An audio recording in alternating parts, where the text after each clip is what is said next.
Bidyabari digital classroom থেকে আমি ফুজাইল রহমানী। সবাই কেমন আছেন? আমাকে শুনতে এবং দেখতে পাচ্ছেন কিনা একটু কমেন্ট করে জানাবেন। আমাকে শুনতে এবং দেখতে পাচ্ছেন কিনা? কল্পনা, ওয়ালাইকুম সালাম। আমাকে শুনতে এবং দেখতে পাচ্ছেন কিনা একটু কমেন্টে জানাবেন। আচ্ছা, ও কথা বলতে যাচ্ছে, একটু কথা বলতে দেন। ফাতেমা খাতুন, জি দেখেন। আসসালামু আলাইকুম। ওয়ালাইকুম সালাম, কেমন আছেন? জি আলহামদুলিল্লাহ স্যার, ভালো আছেন আপনি? ভালো আছি। লাস্ট ক্লাসে কি পড়িয়েছিলাম? স্যার লাস্ট ক্লাসটা আমার করা হয়নি, আমার মাস্টার্সের পরীক্ষা চলে তো আমি ক্লাসটা এজন্য করতে পারিনি। আলম,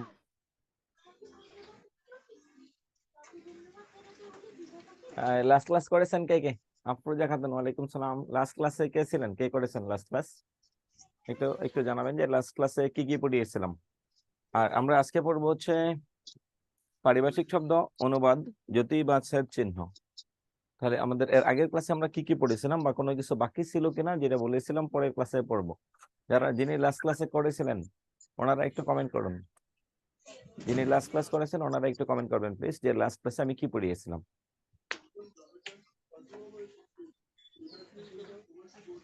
কেউ করেন নাই লাস্ট ক্লাস?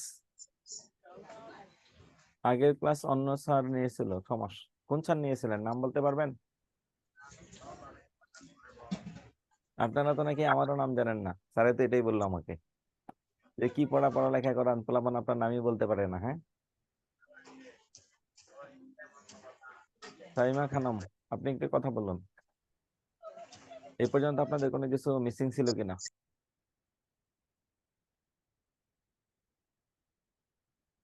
কোনো ক্লাসের কোনো টপিকসকে আমি বাকি রেখেছিলাম যে সময় পাই নাই পড়ানোর জন্য? আপনি যেদিন ফ্রেশ ক্লাস নিয়েছেন সেদিন কারেক্ট পড়িয়েছেন। ওকে, সাইমা ওরা ক্লিয়ার করে দেন। হ্যাঁ, আসসালাম স্যার নিয়েছেন। আচ্ছা, আফরোজা খাতুন কি বলতে চাই দেখেন তো। আসসালামু আলাইকুম স্যার। ওয়ালাইকুম সালাম। স্যার লাস্ট ক্লাস যে হাসমুত স্যার নিয়েছিলেন উনি আহ, নিয়েছিলেন, কারকের উপর আলোচনা করেছিলেন, বাট একটু বিভক্তিতে অল্প একটু আলোচনা করেছিলেন। কোনটা কোনটা? কারকের উপরে ক্লাসটা হয়েছিল, কারক। হুম আর লাস্ট টাইমে একটু বিভক্তি নিয়েও আলোচনা করেছিলেন। হুম। আর পরের ক্লাস কি হয়েছে, আমার ক্লাসের পরে কি হয়েছে? এস আলম স্যার ক্লাস নিয়েছেন, শাহ আলম না, এস আলম। আচ্ছা, আচ্ছা, এখন হচ্ছে এস আলম স্যার কি সমাজটা শেষ করিয়েছিলেন না? সমাজ স্যার শেষ করে দিয়েছিলেন। ওকে, আচ্ছা, শিহাব শিহাব হোসেন, আপনি একটু কথা বলুন। Shihab Hossain, sir last class তো কত সমাসের উপর হয়েছিল। সমাজে কোনো প্রবলেম আছে? জি স্যার, হচ্ছে এস এস আলম স্যার নিয়েছিলেন, উনি স্যার লাস্ট ক্লাস সমাসের উপর নিয়েছিলেন। ওকে, এইটাতে কি কোনো প্রবলেম আছে? না স্যার, সমাজ তো ভালোই হয়েছে, আল্লাহর রহমতের সমস্যা নাই স্যার। আচ্ছা, আমাদের ক্লাসে আজকে সময় আছে, যদি কোনো টপিকস বাকি থাকে তাহলে একটু বলুন। জি আমি স্যার। আমাকে যদি কোনো কিছু আলোচনা করতে হয়, আজকে আমার হাতে যে টপিকস আছে এই এই টপিকস আমার সুযোগ আছে। পরবর্তী কোনো ক্লাসে আর সুযোগ পাবো না, পরবর্তী ক্লাসগুলো আমাকে টেনে শেষ করতে হবে, দ্রুত দৌড়াতে হবে। আজকের জি ক্লাসে স্যার। আমার সুযোগটা বেশি। তাহলে একটু বলুন স্যার যদি যে কোনো কিছু। সন্ধির যে শেষে, স্যার সন্ধির শেষে কিছু একটা বাদ ছিল স্যার, সন্ধি। ওকে, সন্ধি স্যার মিলন স্যার শেষ করেননি, হ্যাঁ। আচ্ছা। স্যার সন্ধি নিয়ে একটু ডিসকাস করলে মনে হয় ভালো মিলন হতো। স্যারের সন্ধি পড়েছিল তাই তো? জি স্যার, একটু পড়াইছেন উনি, উনি স্যার শেষ করতে পারেননি, হ্যাঁ। ওই কোনটা পড়েছিল? স্যার খেয়াল তো এখন এখন তো খুব একটা মনে করতে পারছি না। স্যার স্যার সন্ধি স্যার উনি আম, মেল স্যার। আপনার কোন কোন কে কোন জেলা থেকে ক্লাস করছেন একটু কমেন্ট করুন, কে কোন স্যার জেলা আমি থেকে। নাটোর জেলা থেকে। হ্যাঁ, স্যার, নাটোর জেলা। ওকে। আর বাকিরা? বাগেরহাট থেকে, বগুড়া থেকে, তার মানে খুলনা বিভাগ, রাজশাহী বিভাগ, কুমিল্লা মানে ঢাকা বিভাগ। আচ্ছা, সন্ধ্যার সমাস একটু নেন, আজকে একটু করে বুঝিয়ে শেষ করে দিবেন। ওকে, আমি এটাই চাচ্ছি যে এই পর্যন্ত কোনো টপিক্সে প্রবলেম আছে কিনা। আমি সমাসের মধ্যে কিছু ভাইটাল সমাস আছে যেটা একটা একটার সাথে গুরুত্বপূর্ণ, এবং হচ্ছে আপনাদের এটা ক্লিয়ার যদি হয়ে না থাকে, আলিফ নোট, আলিফ নোট একটু দেন। জামালপুর, ময়মনসিংহ বিভাগের কে কে আছে? ময়মনসিংহ বিভাগ, আলিফ নোট একটু কথা বলুন। আসসালামু আলাইকুম। হ্যাঁ বলুন। আসসালামু আলাইকুম স্যার। ওয়ালাইকুম সালাম। কেমন আছেন স্যার? ভালো আছি, আপনি কেমন আছেন? আলহামদুলিল্লাহ স্যার। স্যার সেই দিন যে ক্লাসটা হয়েছে সমাজ, একটু যদি বুঝাতেন স্যার খুব ভালো হইতো। আচ্ছা আচ্ছা, ঠিক আছে। সমাজ আমি কিছুটা ক্রিটিক্যাল কিছু বিষয় আমি একটু আলোচনা করব। আচ্ছা, ময়মনসিংহ হ্যাঁ স্যার। বিভাগের তন্নি কি সম্ভবত তন্নির বাসা কোথায়? ভালুকা। আচ্ছা, আপনি কি আলিফ নূর? জি স্যার, আমার রাজশাহী থেকে বলছি। ওকে, ঠিক আছে। আপনার বাসা কোথায়? রাজশাহী থেকে স্যার, ওকে, ঠিক আছে। সাপাহারে। ওকে, ঠিক আছে। ফাতেমা খাতুন, আমরা 5 মিনিট কথা বলবো। 5 মিনিট কথা বললে আমাদের মূল সব স্টুডেন্ট চলে আসলে ক্লাস শুরু করে দেব। ফাতেমা খাতুন বলুন। ও তন্নি সুসং দুর্গাপুর। ওকে,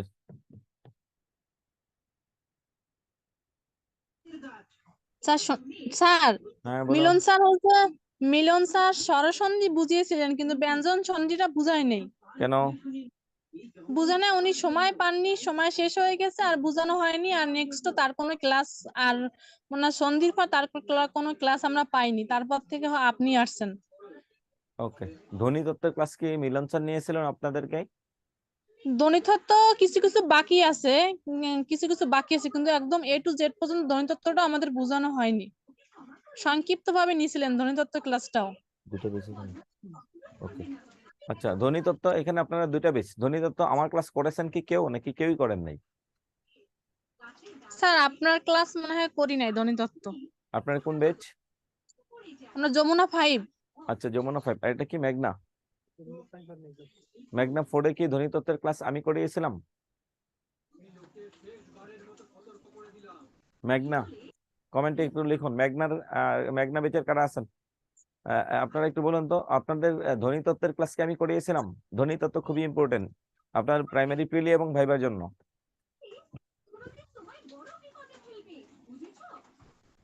ধ্বনি তত্ত্ব কমেন্টে একটু লিখুন। আমি নেই। মেঘনা 4-এ আমিনুল স্যার নিয়েছেন। ওকে, তার মানে দুইটা বেচে আমিনুল স্যার ধ্বনি তত্ত্ব নিয়েছেন, তাই তো? ধ্বনি তত্ত্ব হয়নি। ওকে, শিহাব হোসেন একটু কথা বলতে দেন। শিহাব হোসেন। স্যার হ্যাঁ বলুন। স্যার ধ্বনি তত্ত্ব খুব ভালো করে হয়নি স্যার, সম্পূর্ণ শেষ হয়নি স্যার, আপনি আবার নিলে একটু ভালো হয় স্যার। আচ্ছা, ধ্বনি তত্ত্ব কোন স্যারে নিয়েছে? আমিনুল স্যার। জি স্যার, মিলন স্যার নিয়েছিলেন, উনি স্যার সম্পূর্ণ শেষ করতে পারেননি। হ্যাঁ হ্যাঁ, স্যার, আপনি নিলে মনে হয় খুব ভালো হয় স্যার। আচ্ছা, আমি কিছু বিষয় আলোচনা করবো, যেহেতু আমি একটা ফুল ক্লাস নিচ্ছি না। আমরা ধ্বনিতত্ত্বের যতটুকু গুরুত্বপূর্ণ বিষয় আছে ঠিক ততটুকু আলোচনা দিয়ে শুরু করব। কারণ আমার ক্লাসে দেখুন, পারিভাষিক শব্দ পড়ানোর কিছু নাই, অনুবাদ তেমন এটা পড়ানোর কিছু নেই। আমরা পড়বো জ্যোতিচিহ্ন। এই জন্য বললাম যে আমার হাতে সময় আছে, পিছন থেকে কোনো কিছু রিকভার করার প্রয়োজন হলে আমি আজকে সেটা করতে পারবো। এই সুযোগটা আমার হাতে আছে। এই জন্যই। আচ্ছা, বাকিদের সাথে কথা আমরা মাঝখান দিয়ে বলবো। আমার একটা কোয়েশ্চন আছে, কে নাজমুন নাহার? দেন, এই মেয়েটার একটু সুযোগ দেন। নাজমুন নাহার। জি, নাজমুন নাহারের কথা নিয়ে আমরা আজকে শেষ করব। আমরা মাঝখান দিয়ে আবার কথা বলবো আপনাদের সাথে। নাজমুন নাহার। আসসালামু আলাইকুম স্যার। ওয়ালাইকুম সালাম। বলুন, কোথা থেকে বলছেন? প্রথমে আপনার নাম এবং হচ্ছে কোন জায়গা থেকে বলছেন, দুইটা কথা বলবেন আগে আমাদেরকে। আমি নাজমুন নাহার, ঢাকা নয়াবাজার থেকে বলছি। ওকে, হ্যাঁ বলুন। স্যার আমার অধিকরণ কারকে একটা প্রশ্ন ছিল।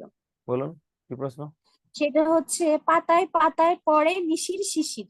হ্যাঁ, এটা অধিকরণ কারকের সপ্তমী, কিন্তু আমি এই জিনিসটা ঠিক ধরতে পারতেছি না এটা। পাতায় পাতায় একটা জায়গা দেখুন, নিশির শিশির মানে রাত্রে বেলা শিশির পড়ে পাতার উপর। পাতায় পাতায় মানে গাছের প্রত্যেকটা পাতার মধ্যে এই শিশিরটা পড়ে। এখন যদি আমি বলি যে এই পাতায় একটা জায়গা বা স্থান, তাই এটাকে বলে হচ্ছে আধার অধিকরণ, অর্থাৎ অধিকরণ কারক। এই জন্য অধিকরণ কারক যে এটা দ্বারা একটা স্থানকে বোঝাচ্ছে।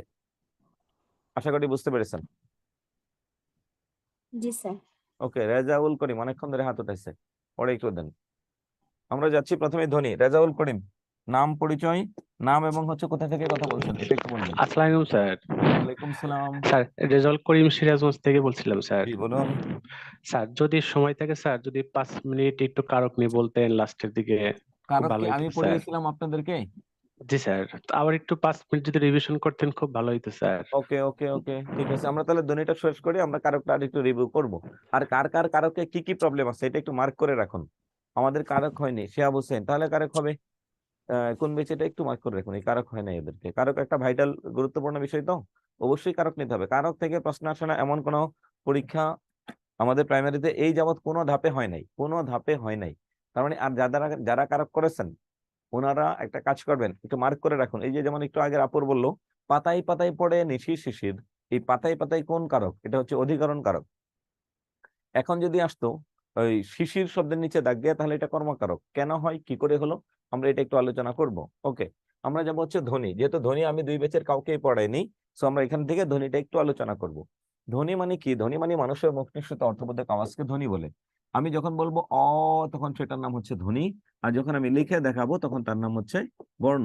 ধ্বনির লিখিত রূপকে কি বলা হয়? বর্ণ। ধ্বনিটা দুই প্রকার, একটা নাম হচ্ছে স্বরধ্বনি, একটা নাম হচ্ছে ব্যঞ্জন ধ্বনি। স্বরধ্বনি কাকে বলে? যে ধ্বনি উচ্চারণের সময় আমার ফুসফুস তরিত বাতাস মুখ বিবরের কোথাও বাধাপ্রাপ্ত হয় না। যখন আমি কথা বলি তখন আমার ফুসফুস থেকে যে বাতাসটা বের হয় সরাসরি মুখের কোথাও বাধাপ্রাপ্ত হয় না, তাকে বলে হচ্ছে স্বরধ্বনি। আর যদি কোথাও বাধাপ্রাপ্ত হয় তবে তাকে বলে ব্যঞ্জন ধ্বনি। এখন আমার সাথে একটু উচ্চারণ করবেন প্রত্যেকেই। আপনারা 51% ক্লাসে উপস্থিত আছেন, তো আপনাদেরকে আমি একটা কথা বলবো, আমার ক্লাসে আপনাকে নিজে নিজে কথা বলতে হবে। যেমন আমি যদি বলি অ, তখন আমার মুখের বাতাস সরাসরি বের হচ্ছে, আ সরাসরি বের হচ্ছে, উ সরাসরি বের হচ্ছে, অর্থাৎ কোথাও বাধাপ্রাপ্ত হয়নি। এখন যদি আমি বলি ক, ক, ক, জিহ্বা নিচে চাপ দিতে হচ্ছে। হ্যাঁ, আচ্ছা, কোয়েশ্চন সমাস আমি নিব, নাজমান নাহার, আমি সমাসও নিব। যখন সমাস নিব তখন সমাস থেকে যত ধরনের প্রবলেম থাকুক আমি সলিউশন করে দেবো, যত প্রবলেম আছে আপনি একটু মার্ক করে রাখুন। আর ধ্বনি নিয়ে কোনো প্রশ্ন থাকলে সেটাও মার্ক করে রাখুন যে ধ্বনি থেকে আমার এই এই প্রবলেম আছে। তাহলে এখন আসুন, অর্থাৎ যদি মুখের কোথাও বাধাপ্রাপ্ত হয় তাহলে তার নাম হচ্ছে ব্যঞ্জন ধ্বনি, আর বাধাপ্রাপ্ত না হলে তবে তাকে বলে স্বরধ্বনি। স্বরধ্বনি থেকে ঝামেলার কিছু নেই, আমরা প্রথমে ব্যঞ্জন ধ্বনিতে যাব। ব্যঞ্জন বর্ণের সংখ্যা কয়টি? ব্যঞ্জন বর্ণের সংখ্যা 25টি। ক থেকে ম পর্যন্ত এই 25টা বর্ণকে বলা হয় বর্গীয় বর্ণ। দেখুন এই বর্গীয় বর্ণ কেন বলা হয়? ক, চ, ট, ত, প। এই বর্গীয় বর্ণগুলো চ, স, বর্গীয় জ, ঝ, ইয়, ট, ঠ, ড, ঢ, মূর্ধন্য, ত, থ, দ, ধ, দন্তন্য, প, ফ, ব, ভ, ম। আমরা প্রথমে যাব এই বর্গীয় বর্ণ। বর্গীয় বর্ণগুলোর মধ্যে কাউকে একটু কথা বলতে হবে আমার ক্লাসে। কারা কারা কথা বলতে চান একটু হ্যান্ড রেজ করে রাখুন। আমি কিছু প্রশ্ন করব এবং হচ্ছে বোঝানোর স্বার্থে আপনাকে কথা বলতেই হবে। এখন আসুন, আমরা এই বর্গীয় বর্ণ কাকে বলে? বর্গীয় বর্ণ মানে হচ্ছে ক থেকে ম পর্যন্ত এখানে যে বর্ণগুলো আছে এই বর্ণগুলোকে বলে বর্গীয় বর্ণ, ক থেকে ম। কেন বলা হয় বর্গীয় বর্ণ? এই বর্ণগুলোর দেখুন 25টা বর্ণ আছে, ডানে 5, বামে 5, উপরে 5, নিচে 5, পাঁচটা পাঁচটা করে বর্ণ আছে, তাই এদেরকে বলে বর্গীয় বর্ণ। এই বর্গীয় বর্ণের লাস্টের 5টা বর্ণকে বলে নাসিক্য বর্ণ। কি বর্ণ বলে? নাসিক্য। নাসিক্য মানে কি? নাসিক্য বর্ণগুলো একজনে উচ্চারণ করবেন। প্রথমে কার নাম লেখা আছে? শিহাব, এটা একটু করুন। শিহাব উচ্চারণ করবেন। 2 নম্বরে করবেন আলিফ নূর। দুইজন বলুন শিহাব এই 5টা বর্ণ উচ্চারণ করুন। স্যার ও, হ্যাঁ ইউ, হ্যাঁ, মূর্ধন্য, দন্তন্য, আলিফ নূর ম। আপনি করুন। আলিফ নূর। জি স্যার। হ্যাঁ,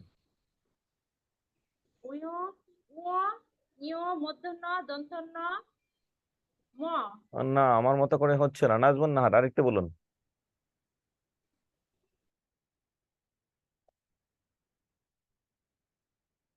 নাজমুন নাহার। স্যার ম, ইয়, মূর্ধন্য, দন্তন্য, ম। হচ্ছে না। Realme C2। এই আপনার নাম কি? আপনি নাম চেঞ্জ করবেন, আমি আপনাকে বইয়ে ডাকি না। রিয়েলমি C2 আপনার নামই বলতে পারি না আমি। হ্যাঁ নাম বলুন। আসসালামু আলাইকুম স্যার, আমি আব্দুল আলিম। হ্যাঁ বলুন, এই তো আপনার নাম চেঞ্জ করবেন উপরে। আচ্ছা হ্যাঁ বলুন, এই 5টা বর্ণ উচ্চারণ করুন। এটা আপডেট হয়েছে তো পরে ওনার নাম বলুন 5টা বর্ণের উচ্চারণ করুন। উমো, ইয়, মূর্ধন্য, দন্তন্য, ম। হম নেই। আচ্ছা, আফরোজা খানম থেকে একটু পরে আমরা আবার মার্ক করব। আবার আবার হচ্ছে যারা বলেছেন এর বাইরে থেকে আরো কিছু কথা শুনবো। উচ্চারণ হয়নি, একজনেরই হয়নি। উচ্চারণ হচ্ছে যে ধ্বনি উচ্চারণের সময় নাক দিয়ে বাতাস বের হবে, যেমন ম, ম, ম। উচ্চারণের সময় বোঝা যাবে যে আমার সাথে নাক আছে। যদি আমার একটু ঠান্ডা লেগে গেছে এই জন্য আমার উচ্চারণও ঠিক মতো হচ্ছে না। খুব খেয়াল করে দেখুন, ম, ম, ম, ম, ম, ন, ন, দুইটা ন সমান হবে। ন, ন, ন, ন। কোনটা দন্তন্য কোনটা মূর্ধন্য আমি চিনি না। আমি চিনি আমার নাক থেকে 2টা বর্ণ আসে, তাই 2টা উচ্চারণই ন। আপনারা কি বলছেন, একজন মূর্ধন্য ন, দন্তান্ন ন, এই এত গুণনা করা কই পাইছেন? এটা তো আরবি ভাষার বর্ণ না যে আপনাকে 2 বার 3 বার করে ধাক্কা দিতে হবে। তাহলে এটা হচ্ছে কি নাসিক্য বর্ণ। নাসিক্য বর্ণ মানে কি নাক দিয়ে উচ্চারণ করতে হবে। আবার আমার সাথে একটু খেয়াল করুন, আপনি আপনি যে জায়গায় বসছেন সেই জায়গা থেকে একটু উচ্চারণ করবেন। ম ম ম ম ম, ন ন ন ন, অ ইয়, অ ইয়, ন ন। তাহলে যে বর্ণ উচ্চারণের সময় আমার নাক দিয়ে বাতাস বের হয় তবে তাকে বলে হচ্ছে নাসিক্য বর্ণ। শেষ। এখন আসুন এরপরে আমরা যাব নাসিক্য বর্ণের পরে যাব অঘোষ এবং ঘোষ। যে ধ্বনি উচ্চারণের সময় আমার ফুসফুস তাড়িত বাতাস মুখ বিবর থেকে বের হওয়ার সময় কোথাও যদি বাধাপ্রাপ্ত হয় তবে তার নাম কি, আর বাধাপ্রাপ্ত না হলে তার নাম কি? অর্থাৎ স্বরতন্ত্রী যদি অনুরণিত হয় তবে তাকে কি বলে, আমরা একটু দেখবো। স্বরতন্ত্রী অনুরণিত হলে তার নাম কি বলে? যে ধ্বনি উচ্চারণের সময় আমাদের স্বরতন্ত্রী অনুরণিত হয়। স্বরতন্ত্রী মানে কি? স্বরতন্ত্রী মানে হচ্ছে গলার গোড়া থেকে ঠোঁট পর্যন্ত যতগুলো প্রত্যঙ্গ আছে এদেরকে একসাথে বলে হচ্ছে স্বরতন্ত্রী। অনুরণিত মানে হচ্ছে ভাইব্রেট। যে ধ্বনি উচ্চারণের সময় মুখের মধ্যে কম্পন সৃষ্টি হয়, দেখুন মুখের ভিতরে কি হবে, কম্পন সৃষ্টি হবে। আমার উচ্চারণগুলো একটু সিরিয়াসলি খেয়াল করতে হবে। যে ধ্বনি উচ্চারণে মুখের মধ্যে কম্পন সৃষ্টি হয় তাকে বলে হচ্ছে ঘোষ ধ্বনি। আর যদি কম্পন সৃষ্টি না হয়, অর্থাৎ আমার জিহ্বা যদি কাঁপে, উচ্চারণটা খেয়াল করেন, ক খ গ ঘ, ক খ গ ঘ, চ ছ জ ঝ। জ ঝ বলার সময় গলার গোড়া জিহ্বার মধ্যে একটু কাঁপে। ট ঠ ড ঢ, প ফ ব ভ, প ফ ব ভ। প ফ যত সহজে বলি ব ভ তত সহজে বলতে পারি না। তাই এদেরকেও কি বর্ণ বলা হয়? প্রথমে প ফ বলতে আমার গলা কাঁপে না, কিন্তু ব ভ বলতে আমার গলাটা কাঁপে। যদি গলাটা কাঁপে তাকে বলে ঘুষ। নাসিক্যটাও ঘুষ। ঘুষ বর্ণ 3টা আর অঘুষ বর্ণ হচ্ছে 2টা। প্রথম 2টা বর্ণ অঘুষ, কারণ স্বরতন্ত্রী অনুরণিত হয় না, তাই এটাকে বলে অঘোষ। এখন আমরা যাব অল্প প্রাণ এবং মহাপ্রাণ।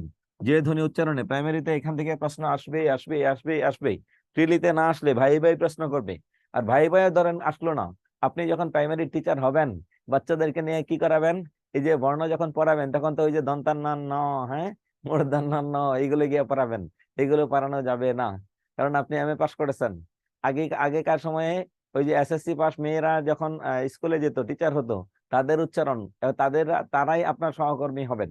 গিয়ে দেখবেন অধিকাংশ ছেলে মেয়ে আছে এখানে সিনিয়র, বুড়া হয়ে গেছে, মুরব্বী হয়ে গেছেন, ওনারা ইন্টারমিডিয়েট পাস, অথচ আপনি মাস্টার্স পাস।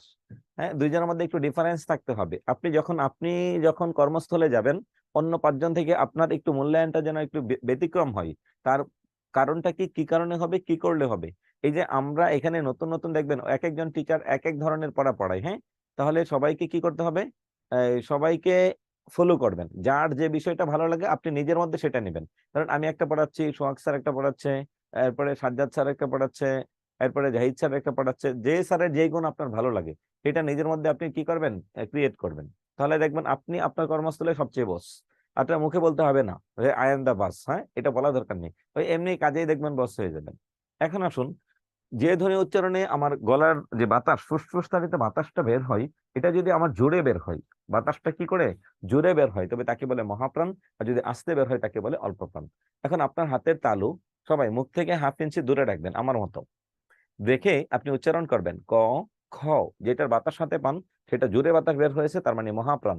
ক খ গ ঘ চ ছ জ ঝ ট ঠ ড ঢ। তাহলে বাতাস কোনটা পেলাম, ক নাকি খ? খ এর বাতাস পেয়েছি, তাহলে এটার নাম হচ্ছে মহাপ্রাণ বর্ণ, বাতাস জোরে বেরিয়েছে। চ ছ ট ঠ ত থ প ফ গ ঘ, ঘ এর বাতাস পাই, এটা মহাপ্রাণ বর্ণ। তাহলে আগেরটা অল্প প্রাণ বর্ণ। এখন আসুন অল্প প্রাণ আর মহাপ্রাণ, তাহলে এটা অল্প প্রাণ। তাহলে এখন আপনি টেকনিক ধরেন বর্গীয়, প্রথম আর তৃতীয় বর্ণ অল্প প্রাণ, দ্বিতীয় আর চতুর্থ বর্ণ মহাপ্রাণ, প্রথম 2টা অঘোষ, পরে সবগুলো ঘোষ, লাস্টেরটা হচ্ছে কি নাসিক্য বর্ণ। ওকে, আমি মানলাম, হয়ে গেল। কিন্তু একটু কমেন্টে লিখুন তো এই বর্ণগুলো আমাদের মুখের কোন জায়গা থেকে উচ্চারিত হয়?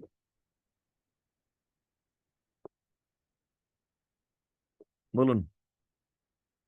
ট ঠ ড ঢ কোথা থেকে উচ্চারিত হয়? কণ্ঠ, তালু, উষ্ঠ, দন্ত কোথা থেকে উচ্চারিত হয়? বলুন কোথা থেকে। না, একটু কমেন্টে লিখবেন, মাঝে মাঝে একটু কমেন্টে লিখবেন কোথা থেকে আসে। এটা আসলে মুর্দা থেকে। এখন মুর্দা কি, মুর্দা আমি চিনি না, তাই না? মুর্দাটা চিনাচ্ছি। এইগুলো হচ্ছে দন্তবর্ণ। দন্তবর্ণগুলো একটু উচ্চারণ করুন। দন্তবর্ণগুলো কি উচ্চারণ করবেন? যে ধ্বনি উচ্চারণে আপনার জিহ্বা দাঁতকে স্পর্শ করে, দাঁতকে স্পর্শ করে, ক থেকে ম কণ্ঠ ন, ক ক খ গ ঘ অ, এই 5টা হচ্ছে কণ্ঠবর্ণ, বাকিগুলো কণ্ঠবর্ণ নয়। ক থেকে অ, ইয়েস।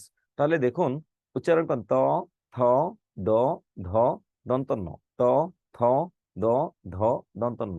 এই যে বললাম ত, এই ত বর্ণটা বলার সময় আমার জিহ্বা কাকে স্পর্শ করেছে? দাঁত। দাঁতকে যদি স্পর্শ করে তাকে বলে হচ্ছে দন্তবর্ণ। দাঁতের ঠিক উপরের অংশকে বলে তালু। তালু কোনটা এটা আপনি নিজে বুঝবেন, আপনি নিজে একটু ফিল করুন যে কোন অংশটাকে তালু বলে। তালুটা হচ্ছে কি দাঁতের ঠিক উপরের অংশ। উচ্চারণ করেন চ, ছ, জ, ঝ, এটাকে বলে তালু। তালু থেকে যে কয়টা বর্ণ আসে তবে তাকে বলে তালব্য বর্ণ। Thank you. তালু থেকে যে কয়টা বর্ণ উচ্চারিত হয় তাকে বলে তালব্য বর্ণ। তালু মানে হচ্ছে আপনার যে দাঁত, দাঁত আছে না, দাঁত, এই দাঁতের ঠিক উপরের শক্ত অংশ। ইয়েস, এই দাঁতের ঠিক উপরের শক্ত অংশ, অর্থাৎ যে জায়গা থেকে উচ্চারণ হয়।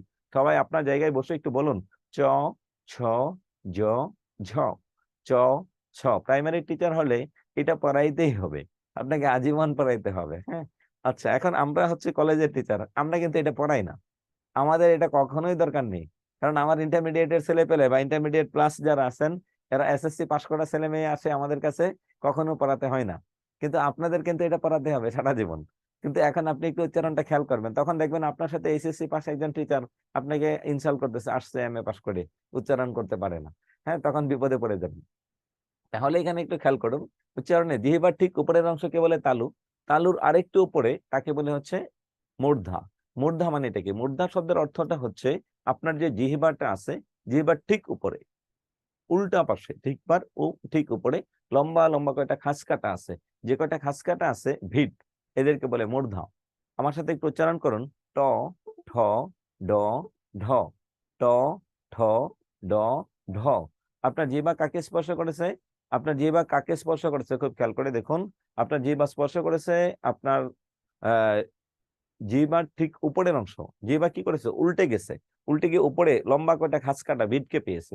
অর্থাৎ আপনি দেখবেন মাঝে মাঝে চর্বি খাওয়ার সময় যে জায়গায় আটকে যায়, অথবা যে গুঁড়া দুধ খেয়েছেন না, গুঁড়া দুধ খাওয়ার সময় মুখের যে জায়গায় আটকে যায়, এটার নাম হচ্ছে মূর্ধা। মূর্ধা থেকে যে কয়টা বর্ণ উচ্চারিত হয় এদেরকে বলে মূর্ধা বর্ণ। এখন আসুন, দুই ঠোঁটের সংস্পর্শে যে বর্ণগুলো উচ্চারিত হয় তাকে বলে ওষ্ঠ বর্ণ। দুইটা ঠোঁট মিলাইতে হবে, দুইটা ঠোঁট না মিলিয়ে উচ্চারণ করা সম্ভব না। প, ফ, ব, ভ, দুইটা ঠোঁটকে মিলিয়ে যে বর্ণগুলো উচ্চারণ করতে হয় তাকে বলে হচ্ছে ওষ্ঠ বর্ণ। আর গলার গোড়া থেকে আসলে তবে তাকে বলে কণ্ঠবর্ণ। একটা স্ক্রিনশট নিয়ে নেবেন তাহলেই হবে। এই হচ্ছে আমাদের বর্গীয় বর্ণ। এখন যদি বলি বাংলায় তারণজাত বর্ণের সংখ্যা কয়টি? তারণজাত অথবা কি আছে কম্পনজাত। তারণজাত বর্ণের সংখ্যা কয়টি? তাড়নজাত। কম্পনজাত বর্ণের সংখ্যা হচ্ছে 2টি, আর তারণজাত বর্ণের সংখ্যা হচ্ছে 1টি। যে ধ্বনি উচ্চারণে মুখের মধ্যে তাড়না সৃষ্টি করে তাকে বলে তারণজাত, আর যদি কম্পন সৃষ্টি করে তবে তাকে বলে কম্পনজাত। বড়, জিহ্বাটা একটা ঘোরানো দেবে। কম্পন মানে কি? জিহ্বাটা একটা কি করবে? ঘোরানো দেবে। কিছু কথা বলতে হবে, কারা কারা কথা বলতে চান একটু হাত ওঠান। বড়, বড়, জিহ্বাটা ঘোরানো দেবে। আর হচ্ছে তারণজাত মানে হচ্ছে কি তাড়না দিবে একটা, আর এটা হচ্ছে কম্পন দেবে। কম্পন মানে হচ্ছে চোর, চোর। আলিফ নুন, এরপরে হচ্ছে মুক্তাশয়। আলিফ নুনের একটু সুযোগ দেন। আলিফ নুন, আপনি বলুন তো তারণজাত বর্ণ কয়টি বাংলায়? তামজা 2টি স্যার। উচ্চারণ করুন, কি কি বর্ণ, নাম কি? কি কি বর্ণ, নাম কি? ড, ঢ। আচ্ছা, এরপরে মুক্তা। আর কম্পনজাত কোনটা বলুন? 3টা বর্ণ উচ্চারণ করবেন, শুধু বর্ণের নাম বলবেন, নাম নাম। হ্যাঁ হ্যাঁ, বলুন। উচ্চারণ দুটো আমাকে শোনান, উচ্চারণ দুটো করুন। না, আপনি ইয়া করেন, আনমিউট করেন। আপনি তো ইয়া করা হয়নি, আনমিউট করছেন না? আমার মাইক্রোফোনের জন্য হয়তো হ্যাঁ, এখন সমস্যা। শুনতে পাচ্ছি, এখন বলুন বলুন। স্যার, তিনটাই বলবো? হ্যাঁ, 3টা বর্ণের নাম কি বলুন? ডয় শূন্য র, ঢয় শূন্য র, হুম, আর বয় শূন্য র। এরপরে কি আছে? এরপরে কে? ফারহানা খাতুন, এরে দেন। নাজমুন নাহার। আমার ক্লাসে প্রচুর কথা বলতে হবে আপনাদের, বলুন। স্যার, কম্পনজাত হচ্ছে র, আর পার্শ্ববিক হচ্ছে ল, তারণজাত হচ্ছে ঢ, ঢ। আচ্ছা, পরে বলুন, পরে কি আছে? শিহাব নাকি নাজমুন? নাজমুন স্যার, নাহার বলুন, একজন একজন বলুন, সবাই বলতে হবে। ঢয় বিন্দু র, ঢয় বিন্দু র। ডয় বিন্তু র, ঢয় বিন্তু র, আর হচ্ছে র। আচ্ছা, ফাতেমা খাতুন, ফাতেমাটা দেন। স্যার কম্পনজাত ধ্বনি হচ্ছে র, আর তারণজাত হচ্ছে ড, ঢ। র বলতে কোন র? তিনটাই তো র। কোনটা কোন র? চোর উচ্চারণ করুন তো আপনি, চোর। চোর। হুম। আর বড় উচ্চারণ করুন, বড়। ভালো করে বলেন। এমনি বললে হবে বড়। নাকি? এমনি বললে কিন্তু চাকরি লাগবে না। এরপরে কি আছে ওরে দেন। শাইমা খাতুন, আপনি তিনটা বড়। বর্ণের শব্দের উচ্চারণ করুন। হ্যাঁ বলুন।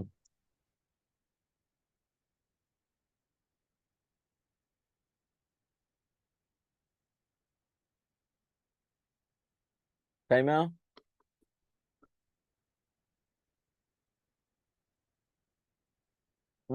ইয়া করে আপনার, আপনি আনমিউট করুন শাইমা। হ্যাঁ, আপনি আনমিউট করলেই হয়ে যাবে, আনমিউট করুন। পাচ্ছেন না? আচ্ছা থাক, তাহলে আর বলতে হবে না, না পারলে। আচ্ছা এখন আসুন, আচ্ছা এই উচ্চারণ কই পাইছেন? ব, ডয় শূন্য র, বড়। ডয় শূন্য র, ডাই শূন্য র, দুই শূন্য র, এগুলো কোন কিতাবে পাইছেন বলেন? এই যে নেন আপনার ডয় শূন্য র, এই যে ড, এই যে শূন্য। যদি পছন্দ না হয় তাহলে আরো বড় করে দিলাম, নেন এই যে শূন্য, ডয় শূন্য র, ডয় শূন্য র, ডাই শূন্য র, এগুলো কই পাইছেন? শূন্য মানে কি?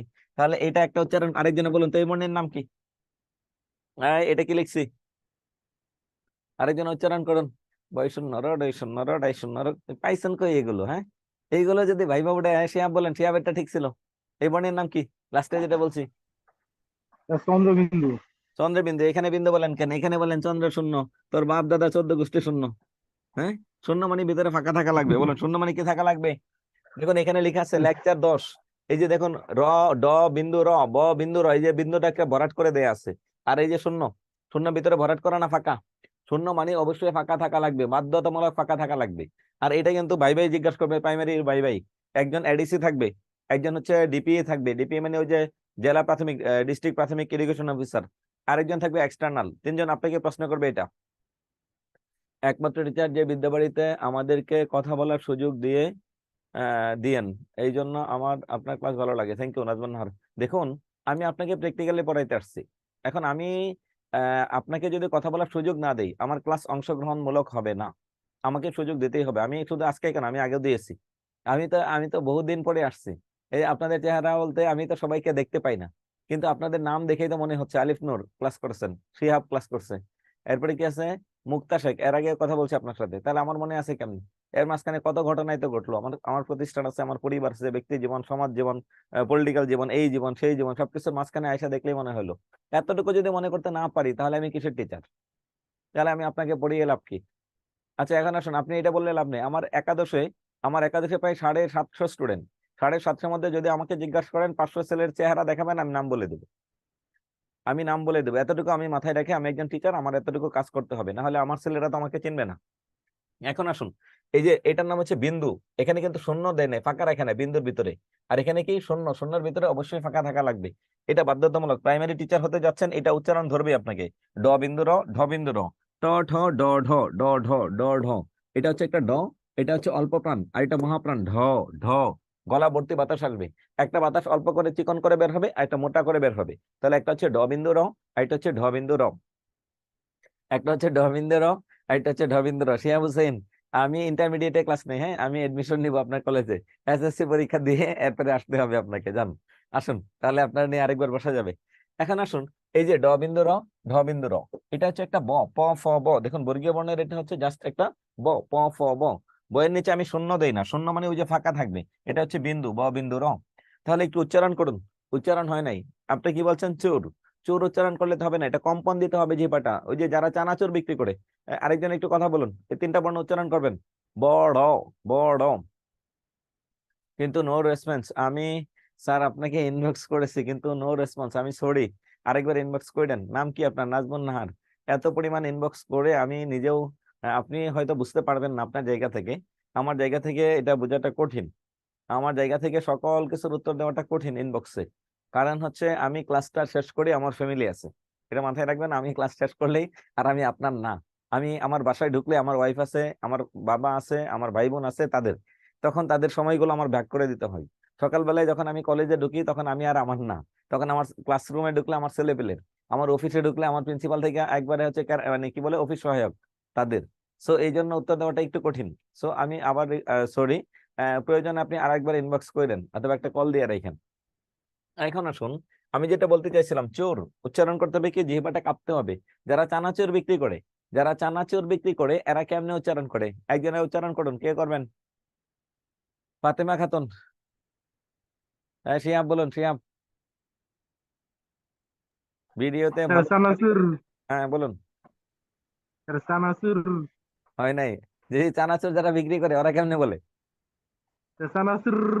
গুড, এইবার তো হয়েছে। আপনি কম্পন বেশি দিয়ে দিয়েছেন, এত কম্পন আমার দরকার নাই।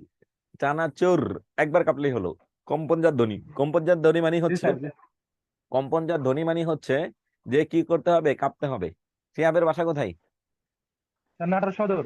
নাটোর সদর হলে লাভ নেই, আমার হচ্ছে নেত্রকোনা সরকারি কলেজে।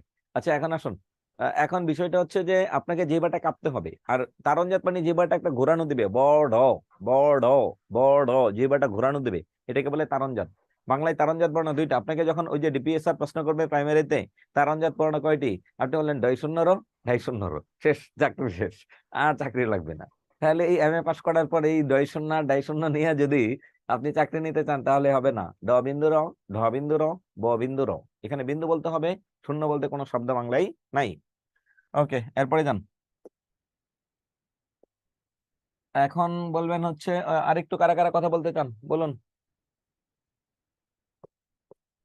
যারা এই পর্যন্ত কথা একবারও বলেন নাই এরা দু একজন একটু হাত ওঠান, কারা কারা একটু কথা বলতে চান।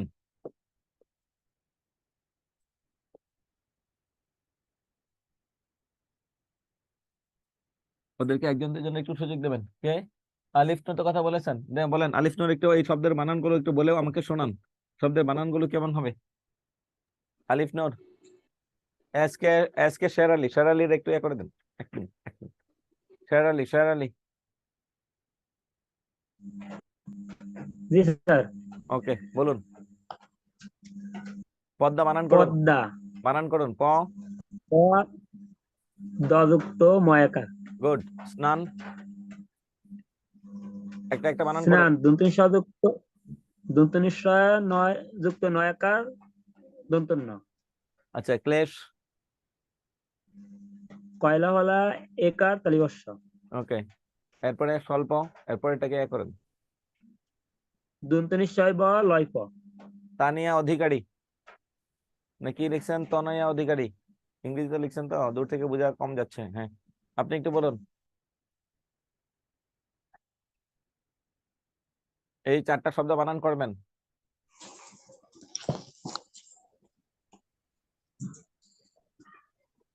আদাব স্যার। হ্যাঁ নমস্কার, বলুন। স্যার আমি খুলনা থেকে তনয়া বলছিলাম। ওকে, এই 4টা শব্দের উচ্চারণ করুন। প দয়ময় আকার, হ্যাঁ। দন্ত শয় নয় আকার, দন্তন্য। হুম। স্নান, হুম। কয়লয় একার তালিবস্য। হুম। ক্লেশ, হুম। দন্ত শয় বয় লয় পয়। হুম। স্বল্প।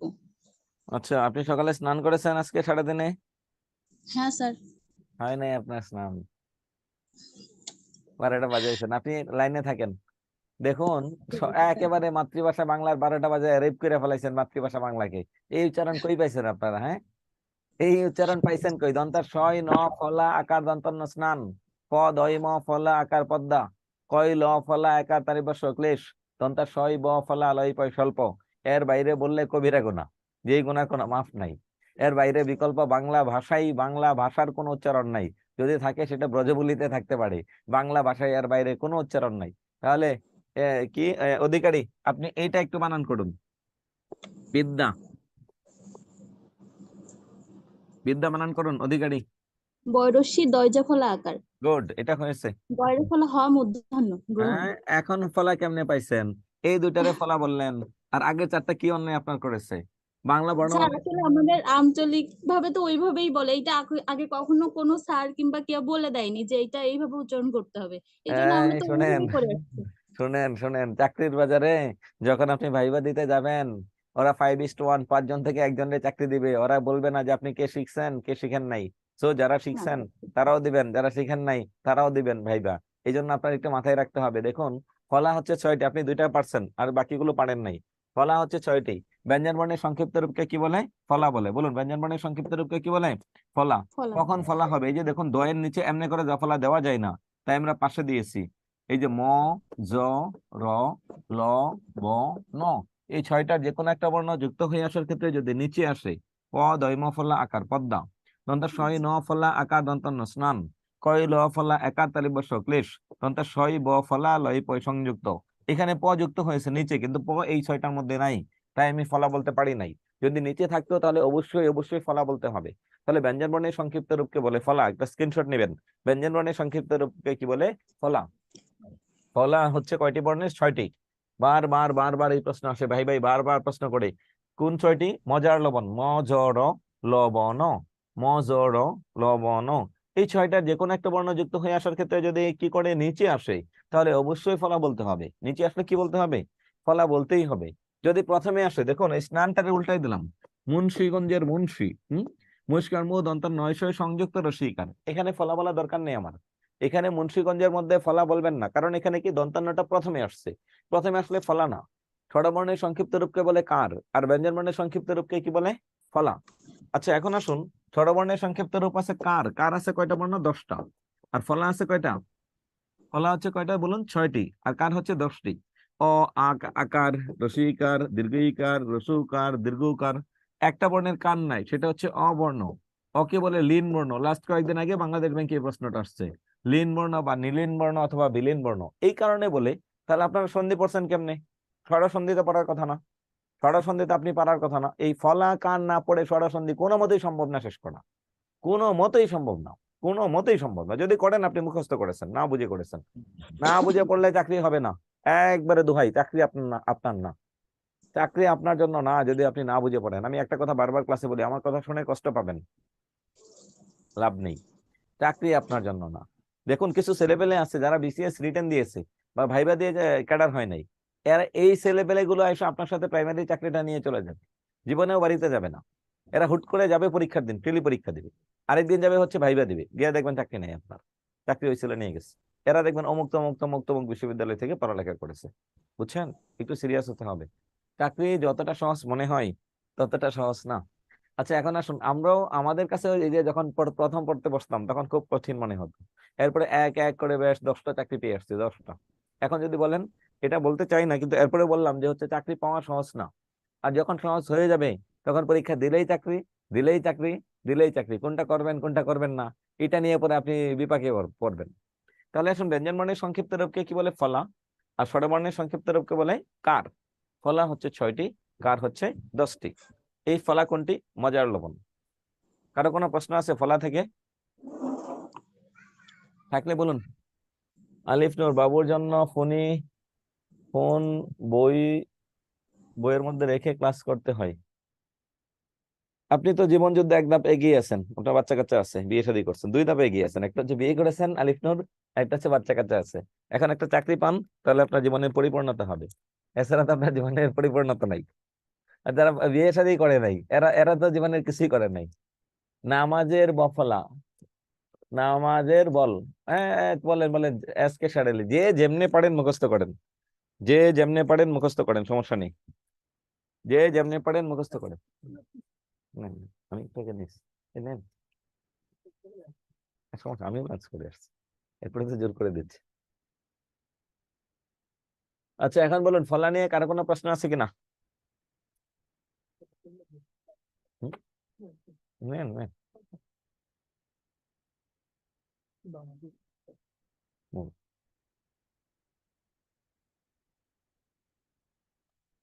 আল্লাহ ভরসা।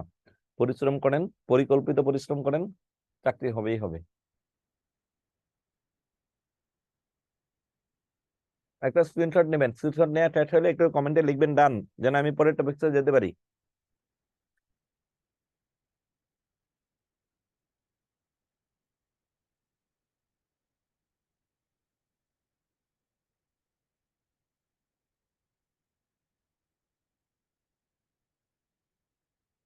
যিনি বলছেন একটা চাকরি পেলে 16 আনা পূর্ণ হবে, তার মানে আপনার জীবনে পূর্ণতা নাই, এটাই আমি বলতে চাচ্ছিলাম।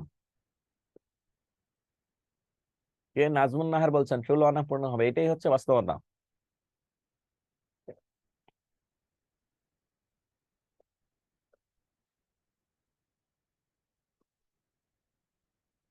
ফলা আরেকবার স্যার, ওকে। আমি এটাই বলতে চাচ্ছিলাম যে কারো কোনো প্রশ্ন আছে কিনা, আরো বুঝাতে হবে কিনা, এই জন্য বসে আছি।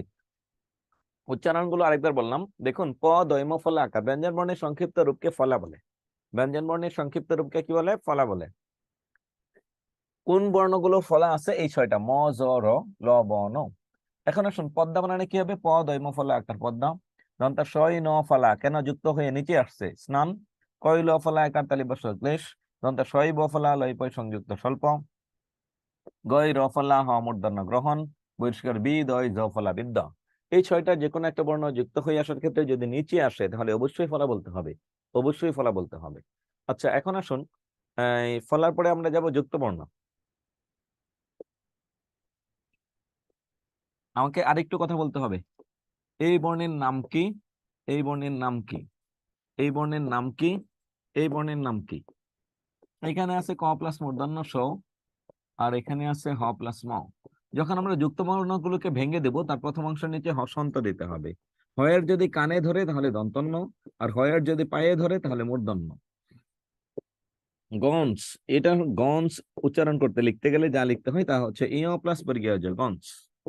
এখন আমি বিজ্ঞান লিখতে গেলে যেটা লিখবো সেটা হচ্ছে বর্গীয় জ প্লাস ইয়। দুই একজন একটু কথা বলবেন, এক দুইজন একটু কথা বলবেন কোনটার উচ্চারণ কি হবে।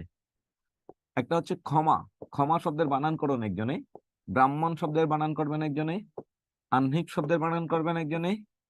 উচ্চারণ করবেন, উচ্চারণ আহ্নিক। কে কে করবেন একটু হাত ওঠান, একটু সুযোগ দেবেন আমার কাছে। আহ্নিক। অপরাহ্ন, অপরাহ্ন বিজ্ঞান। বলুন একটা একটা শব্দের উচ্চারণ করুন, আমাকে শোনান। লিন হচ্ছে অবর্ণ, কে বলতে পারবেন? কথা বলতে হবে, নাহলে আমিও কিন্তু ফাঁকিবাজি শুরু করে দেব, আমিও দ্রুত পড়িয়ে শেষ করে দেব। কারা কারা কথা বলতে চান একটু বলুন। হুম, কেউ কথা বলতে চান না, ঘটনা কি? হ্যাঁ শিয়াব কই? হ্যাঁ মুক্তি শেখ, আব্দুল আলিম, দুজনকে দিবেন। ভুল হলে হোক, সমস্যা নেই, আপনি ক্ষমাটা বানান করুন। হ্যালো স্যার, শুনছেন? হ্যাঁ শুনতে পাচ্ছি, বলুন। সবগুলো শব্দ বানান করবেন, সবগুলো একটা একটা করে। ভুল হলেও সমস্যা নেই, বলুন। ভুল হলে তো সমস্যা নেই, শিখতে পারবো স্যার। হ্যাঁ বলুন বলুন, সমস্যা নেই, আমি তো বলবোই, বলুন। কয় হসন্ত মধ্যাহ্ন স ময়াকার, হ্যাঁ ক্ষমা। এরপর। ব্রাহ্মণ। হ্যাঁ হয় হসন্ত ম ময়াকার, আহ ওইটা মন আছে, ব্রাহ্মণ। ব্রাহ্মণ। ও আচ্ছা, বয়জফলা আকার, হয় হসন্ত ম মূর্ধন্য, হুম, ব্রাহ্মণ। এরপর। আহ্নিক, হুম, স্বরে আ, হ্যাঁ হয় হসন্ত দন্তেন্য রস্যি ক, হুম, আহ্নিক। অপরাহ্ন, স্বরে অ প রয়াকার, আচ্ছা এটা হয় হ মধ্যাহ্ন, আচ্ছা মধ্যাহ্ন ফলা এটা। আচ্ছা, এরপরে বলুন। বিজ্ঞান। বয়রস্যি, এটা হচ্ছে ইয় বর্গীয় জয় ইয় আকার, ওকে ওকে, এরপর। দন্তন্য। মোটামুটি তাও তো আপনার সাহস আছে, হ্যাঁ। আরে তো খুব সাহসী মানুষ। না বাসা কোথায় আপনার? জি স্যার, আমার দেশের বাড়ি পাবনা জেলায়, আমি ঢাকা থাকি স্যার। কোথায়? ঢাকা দক্ষিণ কেরানীগঞ্জ। আব্দুল আলিম। এরপরে একটু কথা বলবেন হচ্ছে আব্দুল আলিম। আসসালামু আলাইকুম স্যার। ওয়ালাইকুম সালাম, উচ্চারণ করুন, প্রথম দুটো উচ্চারণ করুন। এটা ক্ষমা, হ্যাঁ তারপরে ব্রাহ্মণ, বানান করুন। বয় বয় রফলা আকার। বয় রফালা আকার, হ্যাঁ হয় ময় আকার, হ্যাঁ তারপরে আহ্নিক, হ্যাঁ স্বরে আ, হয় নয় ঋষিকার ক, হ্যাঁ অপরাহ্ন, হ্যাঁ স্বরে অ প বৈষ্ণবের রা, হয় নয় বয় শূন্য রাও হয় শূন্য পাইছেন কই দাদা? শূন্য কই? এটা তো আমি শূন্য চিনি না তো, এটা তো হচ্ছে বিন্দু। একটু আগে কি পড়াইলাম, বয় শূন্য না বয় বিন্দু? আচ্ছা, এরপরে বলবেন হচ্ছে নাসরিন নাহার বিউটি। নাসরিন নাহার বিউটি, আপনি একটু বলুন। জি স্যার, আসসালামু আলাইকুম স্যার। ওয়ালাইকুম সালাম। এই আমি তো পাঁচটা উচ্চারণ করুন করুন। স্যার আমি তো দেখতেই পাচ্ছি না। ক্ষমা বানান করুন, ক্ষমা। ক্ষীয়ময় আকার ক্ষমা, ব্রাহ্মণ। বয় রফলা আকার, হয় ময় দন্তন্য। বিজ্ঞান। কোথায় গেলাম? বিজ্ঞান। স্যার করতেছি, এক মিনিট। বুঝি নাই, বিজ্ঞান বানান করুন।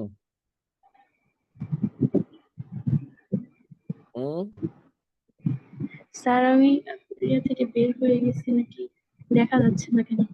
হ্যাঁ হয় নাই। এই শোনেন, দেন এটা দেন। নাজমুন নাহার, লাস্টে শুধু বিজ্ঞানটা বানান করবেন, আপনি একটা বানান করবেন। স্যার বলুন। বয় রস্বীকার বি জ সংযুক্ত ইয় আকার দন্তন্য বিজ্ঞান। হয় নাই। এই আচ্ছা, আপনাদের বানানের এই অবস্থা কেন? বাংলা বানানের, ইংরেজির অবস্থা কি আমি তো জানি না। তাহলে বাংলার এই অবস্থা হবে কেন? সবার মাতৃভাষা বাংলা। ক্লাস 1 থেকে ইন্টারমিডিয়েট পর্যন্ত বাংলা মিডিয়ামে পড়েছেন, হয়তো দু একজন বাদে। তাহলে বাংলা উচ্চারণের এই অবস্থা কেন? এই বর্ণের নাম কি? এই বর্ণের নাম হচ্ছে ক্ষীয়। ক্ষীয় ময়কার মা, ক্ষমা। পরের বর্ণের নাম কি? বয়রফলা আকার, হয়ে ময় ফলা। এই যে হ প্লাস ম, এই যে এটা ভিতরে কি আছে? হ প্লাস ম, মজার লবণের ম, ব্রাহ্মণ। আহ্নিক, সরাইয়া হয়ে ন ফলা, রসিকার ক আহ্নিক, সর অপরকাররা হয়ে ন ফলা, অপরান্ন। বিজ্ঞান, বহিষ্কার বি গিয় আকার দন্তান্ন বিজ্ঞান। এই বর্ণের একটা নাম আছে, তার নাম হচ্ছে গিয়। বৈরসিকার বি গিয় আকার দন্তান্ন বিজ্ঞান। বৈরসিকার বি গিয় আকার দন্তান্ন বিজ্ঞান। বৈরসিকার বি গিয় আকার দন্তান্ন বিজ্ঞান। এই পর্যন্ত কারো কোনো প্রশ্ন আছে? এখন থাকলে বলুন। 1 ক্ষমা, ক্ষীয় ময়কারমা ক্ষমা। 2 ব্রাহ্মণ, বই রফলা আকার হয়ে ম ফলা মূর্ধন্য ব্রাহ্মণ। আহ্নিক, চড়াইয়া হয়ে ন ফলা, রসিকার ক আহ্নিক, ধরো অপরয়কার রা হয়ে ন ফলা, অপরান্ন। এখন দেখুন কোনটা দন্তান্ন ফলা নাকি কোনটা মূর্ধন্য ফলা আমি কিছু বলি নাই। দন্তান্নটাও ফলা, মূর্ধন্যটাও ফলা, ফলা মানে দুইটাই ফলা। এখন আপনার কাজ কি? দন্তান্নটাও ফলা হবে, মূর্ধন্যটাও ফলা হবে। আপনি উচ্চারণে আলাদা করবেন না যে দন্তান্ন ফলা মূর্ধন্য ফলা, এটা বলা যাবে না। আপনি বলবেন ছোট অপরয়কাররা হয়ে ন ফলা, ছড়াইয়া হয়ে ন ফলা, রসিকার ক আহ্নিক। এটা খুবই খুবই খুবই খুবই গুরুত্বপূর্ণ উচ্চারণ, খুবই গুরুত্বপূর্ণ। বাংলাদেশ ব্যাংকে আছে একটা ব্রহ্মপুত্র, এটার উচ্চারণ কি? ব্রহ্মপুত্র। বিশ্ববিদ্যালয়, বিশ্ববিদ্যালয়। অধ্যক্ষ, উদ্যক্ষ। এই উচ্চারণগুলো কিন্তু আমাদের চাকরি পরীক্ষা ইদানিং আসতেছে। বিজ্ঞান, বৈরসিকার বি গিয় আকার দন্তান্ন বিজ্ঞান। উপরেটা হচ্ছে ক্ষীয় আর নিচেটা হচ্ছে গিয়। উপরেটার মধ্যে চন্দ্রবিন্দু নাই, কারণ এখানে কোনো নাসিক্য বর্ণ নাই। আর নিচেটার মধ্যে ইয় আছে, নাসিক্য বর্ণ, তাই এটার মধ্যে হয়েছে কি? চন্দ্রবিন্দু। এই পর্যন্ত কারো কোনো প্রশ্ন আছে? থাকলে বলুন, কারো প্রশ্ন আছে? ওকে, তাহলে আমরা ধ্বনি তত্ত্ব শেষ। এখন একটু কথা বলতে হবে। এখন একটু কথা বলুন, যারা এর আগে ধ্বনি তত্ত্বের ক্লাস করেছিলেন, এই টপিকস গুলো কি পড়েন নাই? এইগুলো না পড়েই কি ধ্বনি তত্ত্ব শেষ হয়েছে? কারা কারা কথা বলতে চান? একটু কথা বলতে হবে আমার ক্লাসে। আমি প্র্যাকটিক্যালি পড়ালেখায় বিশ্বাসী। আর আমরা চাকরির জন্য, আমি যদি বলি, আমরা যেহেতু চাকরি পেয়ে আসছি, আমরা কিছুটা হলে বুঝি। হ্যাঁ, হয়তো হয়তো অনেক কিছু বুঝি না, কিন্তু কিছুটা হলেও বুঝি যে এইভাবে তো কতটুকু পড়া হয়নি দরকার। স্যার, এইভাবে কোনো ক্লাসই হয়নি স্যার। কেন? এই টপিকস কি স্যারে পড়াই নাই? ধ্বনি তত্ত্ব পড়াই নাই? ব্যঞ্জন ধ্বনি পড়াই নাই? স্যার এভাবে হয়নি স্যার, আপনি যেভাবে বুঝাচ্ছেন স্যার এভাবে হয়নি স্যার। কিভাবে পড়াইছে? স্যার কিন্তু স্যার ওগুলো লিখে দিয়েছেন, কার বর্ণ এগুলো এগুলো বলে দিয়েছেন স্যার, কিন্তু এইভাবে একবার এত ভেঙে ভেঙে কোনো এভাবে ক্লাস হয়নি স্যার। এইভাবে না হলে তো হবে না। আমি কি বইয়ের বাইরে পড়াচ্ছি? আমি কি সিলেবাসের বাইরে বলেছি? না স্যার, অবশ্যই না, কিন্তু স্যার এভাবে কখনো হয়নি স্যার। আরে আচ্ছা, পরে কে? মুক্তি, হ্যাঁ বলুন। এদের সবাই একবারে করে দেন, একবারে।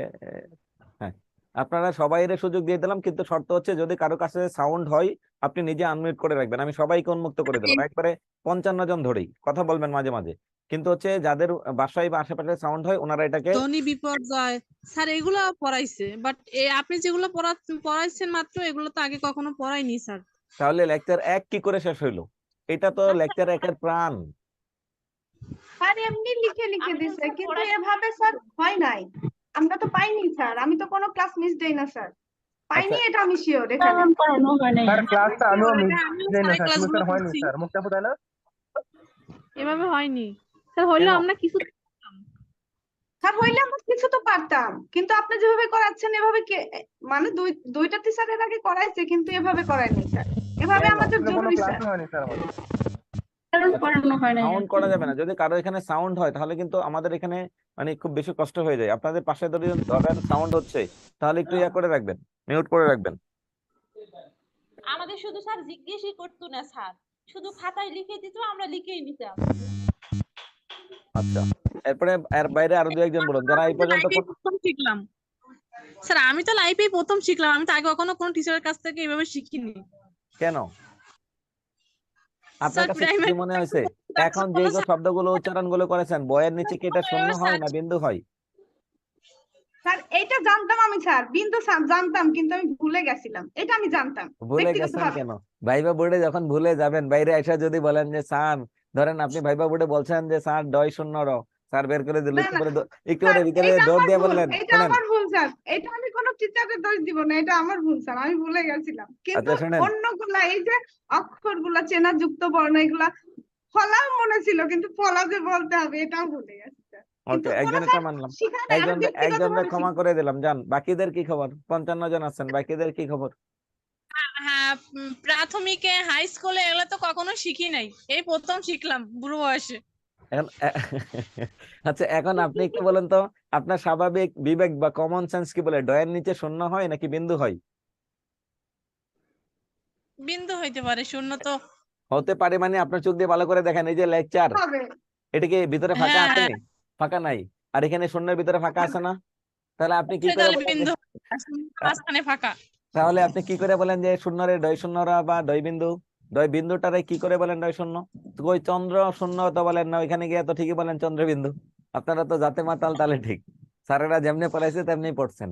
কিন্তু এখন আপনি 2 দিন পরে যখন মাস্টার হবেন, টিচার হবেন, আপনি স্যার বা ম্যাডাম হবেন, আপনি তো বাচ্চারে পড়াবেন, এই বাচ্চার ঘরের বাচ্চা পড়, আমি যেমনি বলতেছি তেমনি পড়।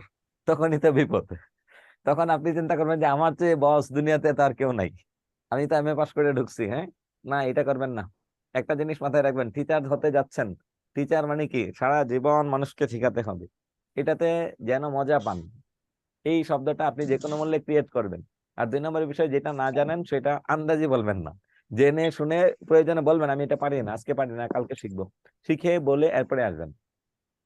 ওকে, এরপরে আমরা যাব হচ্ছে ধ্বনি তত্ত্ব কিছুটা পড়লাম। এরপরে সমাসের মধ্যে কিছু ক্রিটিক্যাল সমস্যা আমরা যাব, কয়েকটা গুরুত্বপূর্ণ সমস্যা যাব, সমাসের মধ্যে গুরুত্বপূর্ণ কয়েকটা পার্টে যাব। যেমন হচ্ছে সংখ্যাবাচক বহুব্রীহি লাস্ট ক্লাসে করেছেন, এবং হচ্ছে দ্বিগু সমাস। সংখ্যাবাচক বহুব্রীহি এবং দ্বিগু, এটা প্রাইমারিতে খুব ভালো কনফিউশন করে। সংখ্যাবাচক বহুব্রীহি এবং দ্বিগু, এই দুইটার মধ্যে পার্থক্যটা কোথায় আমরা এটা একটু ক্লিয়ার করব।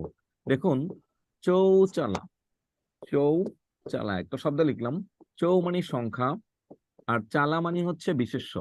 চৌ মানে সংখ্যা, চালা মানে হচ্ছে কি বিশেষ্য। চৌরাস্তা, চৌ মানে সংখ্যা, রাস্তা মানে বিশেষ্য। চৌচালা, চৌরাস্তা, চৌচালা, চৌরাস্তা। আচ্ছা, উল্টা হয়ে গেছে একটু, সরি। দ্বিগু হচ্ছে চৌরাস্তা, চৌ মানে সংখ্যা, রাস্তা মানে বিশেষ্য। চৌ মানে সংখ্যা, চালা মানে বিশেষ্য। তাহলে দেখতে দুইটাই সমান। একটা হচ্ছে চৌ সংখ্যা, খুব খেয়াল করে দেখুন, কিন্তু কেন দুইটা দুই সমাস হবে।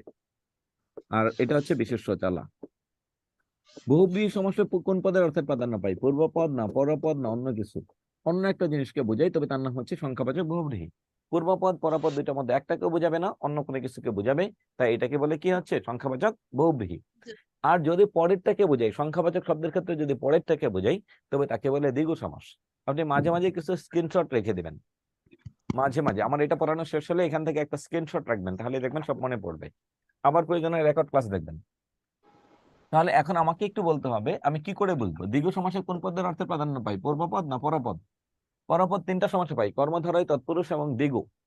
কর্মধারয়, তৎপুরুষ এবং দ্বিগু তিনটা সমাসের মধ্যে পরপদের অর্থের প্রাধান্য পাই। তাহলে দেখুন আমি কি করে বুঝবো একটা শব্দ দেখে সংখ্যাবাচক শব্দের ক্ষেত্রে যে এটা কি বহুব্রীহি নাকি দ্বিগু? তাহলে এখানে একটু খেয়াল করবেন, চৌচালা বলতে আমরা কি বুঝি? চৌচালা বলতে আমরা বুঝি চৌচাল আছে যার, তার মানে কি চারটা চাল আছে এমন একটা ঘরকে বুঝি, শেষ এতটুকু। চৌচাল আছে যার, চৌচালা। চৌচালা বলতে আমরা কি বুঝি? যার চারটা চাল আছে তারাই বলে চৌচালা। চৌকেও বুঝি না, চালাকেও বুঝি না, জাস্ট একটা ঘরকে বুঝি, মানে অন্য কিছুকে বোঝাচ্ছে। চৌরাস্তা বলতে আমরা কাকে বুঝি? চৌকে নাকি মূলত একটা রাস্তাকে? রাস্তাকে বুঝি। চৌরাস্তা বলতে যদি আমরা রাস্তাকে বুঝি, সংখ্যাবাচক শব্দের ক্ষেত্রে যদি পরের থেকে বোঝাই তবে তাকে বলে দ্বিগু। পূর্বপদ পরপদ কোনোটাকে না বুঝি অন্য কিছুকে বোঝালে তবে তাকে বলে হচ্ছে সংখ্যাবাচক বহুব্রীহি। তাহলে আমি আরো দুটো উদাহরণ লিখছি। একটা লিখলাম শতাব্দী, এটা কোন সমাস হবে? শত অব্দের সমাহার। সমাহার জানেন তাই দ্বিগু। যদি আননোন কোন শব্দ আসে তখন আপনি কি করবেন? শতাব্দী দ্বারা আমরা শতকে বুঝি না, অব্দকে বুঝি, পরের পদ পরপদকে বুঝি, তাই এটাকে বলে দ্বিগু। দশানন দ্বারা আমরা কাকে বুঝি? দশকে নাকি আননকে? দশানন দ্বারা আমরা দশকেও বুঝি না, আননকেও বুঝি না, 10টা আনন আছে এমন একজনকে বুঝি, কে? রাবণ। তাহলে চার হাতি এটা কোন সমাস? সংখ্যাবাচক বহুব্রীহি নাকি দ্বিগু? বলুন বলুন। স্যার এটা সংখ্যাবাচক বহুব্রীহি। কেন? চার হাতি বলতে আপনি কি বোঝেন? 4 হাত পরিমাণ বা এরকম কিছু বুঝতেছি না, ওকে, এটা অন্য অন্য কিছুকে বোঝা যাচ্ছে এই জন্য। নো, এই তো আপনি আন্দাজি আন্দাজি তো বলে দিয়েছেন, আন্দাজি বলা যাবে না, কনফার্ম হতে হবে। বাকিরা কে কি বলতে পারেন বলুন? চার হাতি কেন বহুব্রীহি হবে? প্রিয়াঙ্কা বলুন। হ্যাঁ। 4 হাত পরিমাণ কোনো কিছু, এই জন্য এটা 4 হাতি। হুম, 4 হাত বলুন। পরিমাণ কোনো কিছু। এটা চার হ্যাঁ, বলুন। স্যার এর আগে সংখ্যাবাচক বহুব্রীহি আমরা দ্বিগু সমাসের একটু স্যার শিখছিলাম এইভাবে, স্যার সংখ্যাবাচক বহুব্রীহিতে মূলত অ্যাডিটিভ হয়, আর স্যার এটা আলাদা করা যায়। যেমন স্যার হচ্ছে যে বা চার চাল, স্যার যেটা চৌচালা আর কি, এই চালটা আমরা পাট পাট করতে পারবো, আলাদা করতে পারবো। আর স্যার যেমন 3 মাথার সমাহার, 3 মাথা স্যার 3 এই মানে 3 রাস্তার সমান, এটা তো স্যার কখনো আমরা আলাদা করতে পারবো না। এইভাবে শিখছিলাম স্যার, এটা কতটুকু যুক্তিযুক্ত স্যার? এটা একেবারে ভুয়া পদ্ধতি, একেবারে ভুয়া পদ্ধতি। এটা চাকরির জন্য না, এটা স্কুলের মাস্টারি করার জন্য। এটার মতে এইভাবে চাকরি পাওয়া যাবে না। আমি বুঝাবো, আরেকটু ক্লিয়ার করব। আচ্ছা, আর কেউ বলতে পারেন যে চার, ওকে বলছি, আপনারটা উত্তর দিব। আর বাকি কেউ কি কিছু বলতে পারেন যে চার হাতি কোন সমাস? দ্বিগু হলে আমাকে ক্লিয়ার করতে হবে। যেমন আমি চৌরাস্তা বললাম, চৌকে বুঝি না, রাস্তা একটা ছবি আঁকে দেখাই দিলাম। চৌচালা বলতে চৌকেও বুঝি না, চালাকেও বুঝি না, একটা ঘরকে বুঝি। দশানন বলতে দশকে বুঝি না, আননকে বুঝি না, রাবণকে বুঝি। এরকম কি আপনি ডিরেক্ট আমাকে ক্লিয়ার করতে হবে যে চার হাতি মানে এইটা, এই জন্য বহুব্রীহি, অথবা চার হাতি মানে এইটা এই জন্য দ্বিগু, এটা আমাকে ক্লিয়ার করতে হবে। বলুন। আর 4 হাতি মানে কি? 4 হাত যার, স্যার কার 4 হাত আছে? এই 4 হাত আছে কারো? এরকম না তো, কিরকম? এই আন্দাজি বলবেন না। 4 হাতি মানে কি? তাহলে পঞ্চ হাতি মানে কি? এখন একটু ক্লো দিলাম, এটা সবাই ইউজ করেন আপনারা। 4 হাতি এখন একটা বলুন। স্যার কোন দেবতার নাম স্যার? হ্যাঁ, কোন দেবতা, হিন্দুদের দেবতা এরকম? আমি তো এটা জানি না, আমি তো আর ক্লো দিব না। 4 হাতি দেখুন, 4 হাত পরিমাণ দৈর্ঘ্য যার। 4 হাতি বলতে আমরা বুঝি গামছাকে। 4 হাত পরিমাণ দৈর্ঘ্য যার গামছা। পঞ্চ হাতি 5 হাত পরিমাণ দৈর্ঘ্য যার লুঙ্গি। তাহলে একটু বলুন 12 হাতি এটা কোন সমাস হবে? বা 12 হাতি বলতে আপনি কি বুঝেন? শাড়ি, শাড়ি। হ্যাঁ, অব্যয় বা সমাস হবে, একটা কাপড়কে বোঝানো হয়েছে। কোন কাপড় এটা তো বলতে হবে। মহিলাদের কাপড়। মহিলাদের কাপড় মানে শাড়ি স্যার, শাড়ি। এই মহিলাদের তো কত কাপড়ই আছে।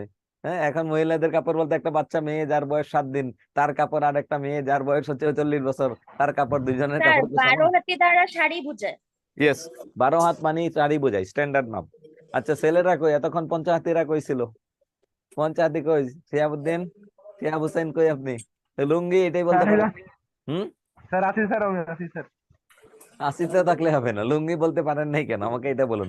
আচ্ছা শিহাব বলেন তো, এটা মাথায় আসেনি স্যার, এটা মাথায় আসেনি। আচ্ছা আচ্ছা, ওকে। তাহলে আমাদের মূলত আলোচনাটা হচ্ছে এই সংখ্যাবাচক শব্দের ক্ষেত্রে যদি পরেরটাকে বোঝাই তাহলে দ্বিগু, আর পূর্বপদ পরপদ কোনোটাকে যদি না বোঝাই তাহলে তার নাম হচ্ছে বহুব্রীহি সমাস। ওকে, তাহলে এখন হচ্ছে এই পর্যন্ত কারো কোনো প্রশ্ন আছে? এই দুইটা বহুব্রীহিতে কারো কোনো প্রশ্ন নেই? ওকে, আশা করি তাহলে গতকালকে এটা ক্লিয়ার করেন নাই কেন লাস্ট ক্লাসে? আশা করি স্যার এটা লাস্ট ক্লাসে ওই একই গতানুগতিক নিয়মেই শিখছি। কেন মিলে ওইভাবেই শিখাইছে, ওইভাবেই শিখছি, এইভাবে শিখায় নাই তো। চাকরি পাবেন না, চাকরি লাগবে না, চাকরি এত সহজ না। স্যার 12 হাত জানি শাড়ি, কিন্তু পঞ্চহাতি যে লুঙ্গি হয় এটা আজকে জানলাম। আপনি জানবেন কেন? আপনি কি লুঙ্গি পরেন নাকি? হ্যাঁ, যারা লুঙ্গি পরে ওরা জানবে, আপনার লুঙ্গি পরা আগে জানা দরকার নেই, আজকে বলে দিছি আর এটাই আমরা জানেন। তো শাড়ি পরি, আমরা তো জানি 12 হাত শাড়ি। আমরা লুঙ্গি তো শিহাব ভাইয়ের পরা উচিত ছিল। এটা লুঙ্গি আমার তো প্রশ্ন শিহাব তো ভাই এটা যে সিয়াব বলতে পারে নাই কেন। হ্যাঁ, আচ্ছা এখন আসুন, গত ক্লাসেও আমার কথা গতানুগতিক বলতে আমি কোনো শব্দ চিনি না। আপনি চাকরি পরীক্ষা দিতে যাচ্ছেন, আপনি আপনার জীবনের সর্বশেষ রক্তবিন্দু দ্বারা পরিশ্রম করতে হবে, এখানে আপনার শরীরের ঘাম জড়িয়ে পড়তে হবে। আমি রিল্যাক্সে আয়েসে পড়লাম হবে না। এখন আমার প্রশ্ন ইদানিং কমন পড়ে না, প্রাইমারি ডিরেক্ট বই থেকে কমন পড়ে না। আচ্ছা সবাই ইয়ে করে দেন, মিউট করে দেন, আর কথা বলতে স্যার হবে না। একটা কথা ছিল। হ্যাঁ বলুন। স্যার এই যে স্ক্রিন বারবার চলে যাচ্ছে, এটা একটু ঠিক করে দেন। ওকে, একবারে সবাই করে দিচ্ছি। কি করে দেন সবাই দেন। ওকে, হ্যাঁ আচ্ছা ঠিক আছে। ওকে, আচ্ছা এখন আসুন, এখন আমরা হচ্ছে যাবো জ্যোতিচিহ্ন। গামছা কি লিখছেন? কিন্তু গামছাটা তো সবারই জানা উচিত ছিল। হ্যাঁ, কে লিখছেন? সালমা আক্তার। হ্যাঁ, জানা তো উচিত ছিল, কেন জানেন নাই? কারণ গামছার স্ট্যান্ডার্ড মাপ হচ্ছে 4 হাত। গ্রামের মুরব্বীরা ধ্বনি পরিবর্তনে আশা করি স্যারে পড়াইছেন। গ্রামের মানুষ যার এখন থেকে প্রশ্নগুলো কমেন্টে লিখতে হবে, নাহলে আমি উত্তর দিয়ে শেষ করতে পারবো না। গ্রামের মানুষ যারা গামছা পড়ে, মুরব্বীরা দেখবেন বিশাল লম্বা 4 হাত গামছা পড়ে। হ্যাঁ, এরা আবার গামছাকে গামছা বলে না, এরা গামছাকে বলে 4 হাতি। 4 হাতিটারে ধ্বনি পরিবর্তন করে বলে 4 আইত্যা, 4 হাত পরিমাণ দৈর্ঘ্য যার। আচ্ছা, রিক্সাওয়ালারা যখন গামছা ইউজ করে দেখবেন ওই যে গরমে ঘেমে যায় প্যাডেল মারতে মারতে, যদিও এখন আর প্যাডেলের রিক্সা নাই, এরা হচ্ছে মাঝে মাঝে গামছারে গামছা বলে না, দেখবেন হাত মুছতেছে, মুখ মুছতেছে। এদেরকে যদি জিজ্ঞাসা করেন দাদা এটা কি, তারা বলবে 4 হাত। তারা তো জানে না এটা 4 হাত না, তাদের কাছে ছোট গামছা থাকে 1.5 হাত 2 হাত, এইটারও তারা 4 হাত বলে, 4 হাতেরও তারা 4 হাত বলে। কারণ তারা 4 হাত মানে গামছা ওই যে দাদার আমল থেকে শুনে শুনে শুনে শুনে অভ্যস্ত হয়েছে, তাই তারা ওইটাই বলা শুরু করে। ওকে, নাজমান নাহার কোনো প্রশ্ন থাকলে কমেন্টে করুন, আমি দেখবো উত্তর দিব। এখন আমরা যাবো হচ্ছে সংখ্যা জ্যোতিচিহ্ন। বাংলায় জ্যোতিচিহ্ন, বাংলায় বর্তমানে জ্যোতিচিহ্নের সংখ্যা হচ্ছে জ্যোতি বা চিহ্ন। 1847 সালে ঈশ্বরচন্দ্র বিদ্যাসাগর 1847 সালে ঈশ্বরচন্দ্র বিদ্যাসাগর তিনি একটা বই লিখছিলেন, একটা বইয়ের অনুবাদ করেছেন। তিনি বেশ 5টা বইয়ের অনুবাদ করেছিলেন। অভিজ্ঞান শকুন্তলম থেকে শকুন্তলা, এরপরে হচ্ছে বেতাল পঞ্চবিংশতি, হচ্ছে বেতাল 25 থেকে বেতাল পঞ্চবিংশতি নামক একটা গ্রন্থ অনুবাদ করেছিলেন, বেতাল পঞ্চবিংশতি। এই গ্রন্থটা তিনি অনুবাদ করেছিলেন একটা হিন্দি ভাষায় রচিত একটা বই থেকে, পঞ্চবিংশতি, বেতাল পঞ্চবিংশতি।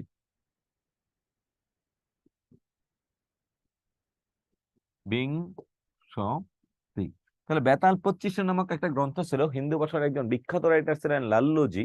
এই লাল্লুজি একটা বই রচনা করেছিলেন, বেতাল পঞ্চবিংশতি। ইয়েস, ওকে।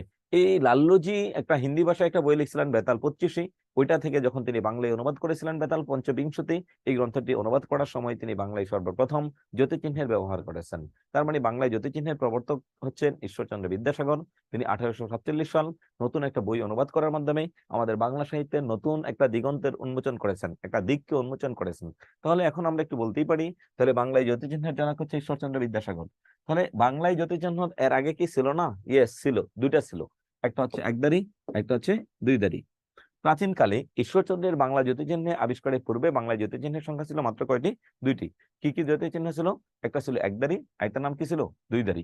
যেখানে অল্প থামতে হতো, কম থামতে হতো, সেখানে আমরা একদারি ব্যবহার করতাম। আর যেখানে অপেক্ষা কৃত অথবা তুলনামূলকভাবে একটু বেশি থামতে হতো, সেখানে আমরা দুইদারি ব্যবহার করতাম। শেষ। কিন্তু বর্তমানে যদি আমরা আসি জ্যোতিচিহ্নের সংখ্যা কত, তাহলে আমরা একটু দেখবো যে বর্তমানে জ্যোতিচিহ্নের সংখ্যা কত। বর্তমানে জ্যোতিচিহ্নের সংখ্যা নিয়ে একটু প্রশ্ন আছে, আমাদের একটু কনফিউশনে আছে, যে জ্যোতিচিহ্নের সংখ্যাগুলো কি কি, এখানে বিস্তারিত লিখে না, আমি বলে দিচ্ছি।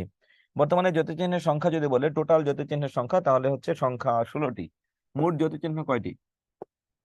মোট জ্যোতিচিহ্নের সংখ্যা 16টি, মোট 16টি। আর যদি বলে হচ্ছে প্রকার কত, প্রকার, তাহলে উত্তর হবে দুইটা, একটা হচ্ছে 11 অথবা 12 প্রকার।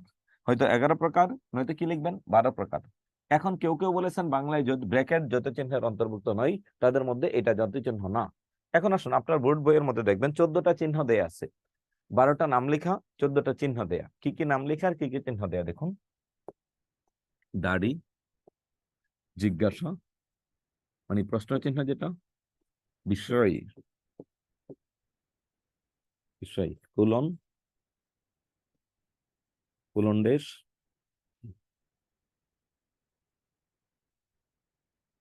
দেশ। এই 6টা জ্যোতিচিহ্ন আমরা 1 সেকেন্ড থামবো, একটু পরে আমরা যাবো। হাইফেন,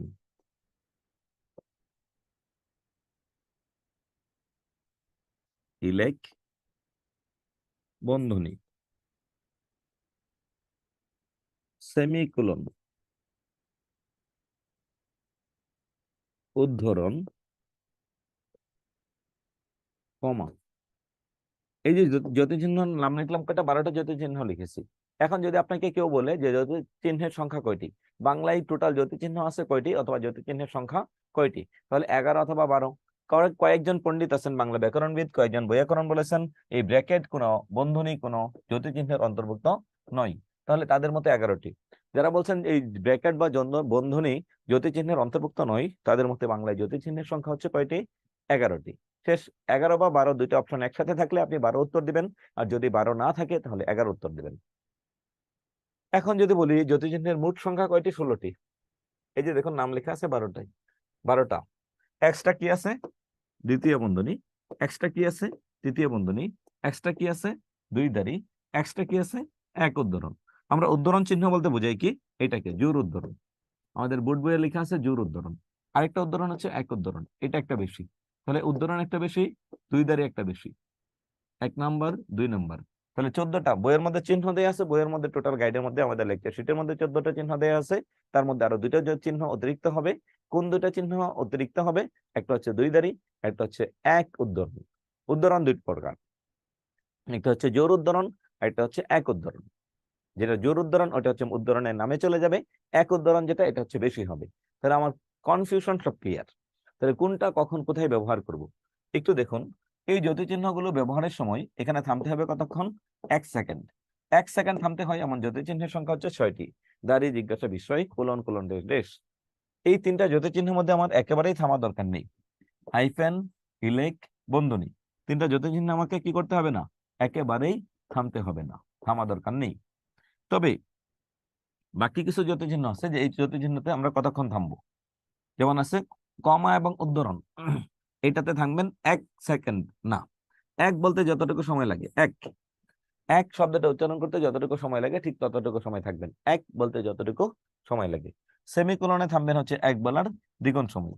সেমিকোলনে কতক্ষণ থামবেন, 1 বলার দ্বিগুণ সময় থামবেন সেমিকোলনে। শেষ।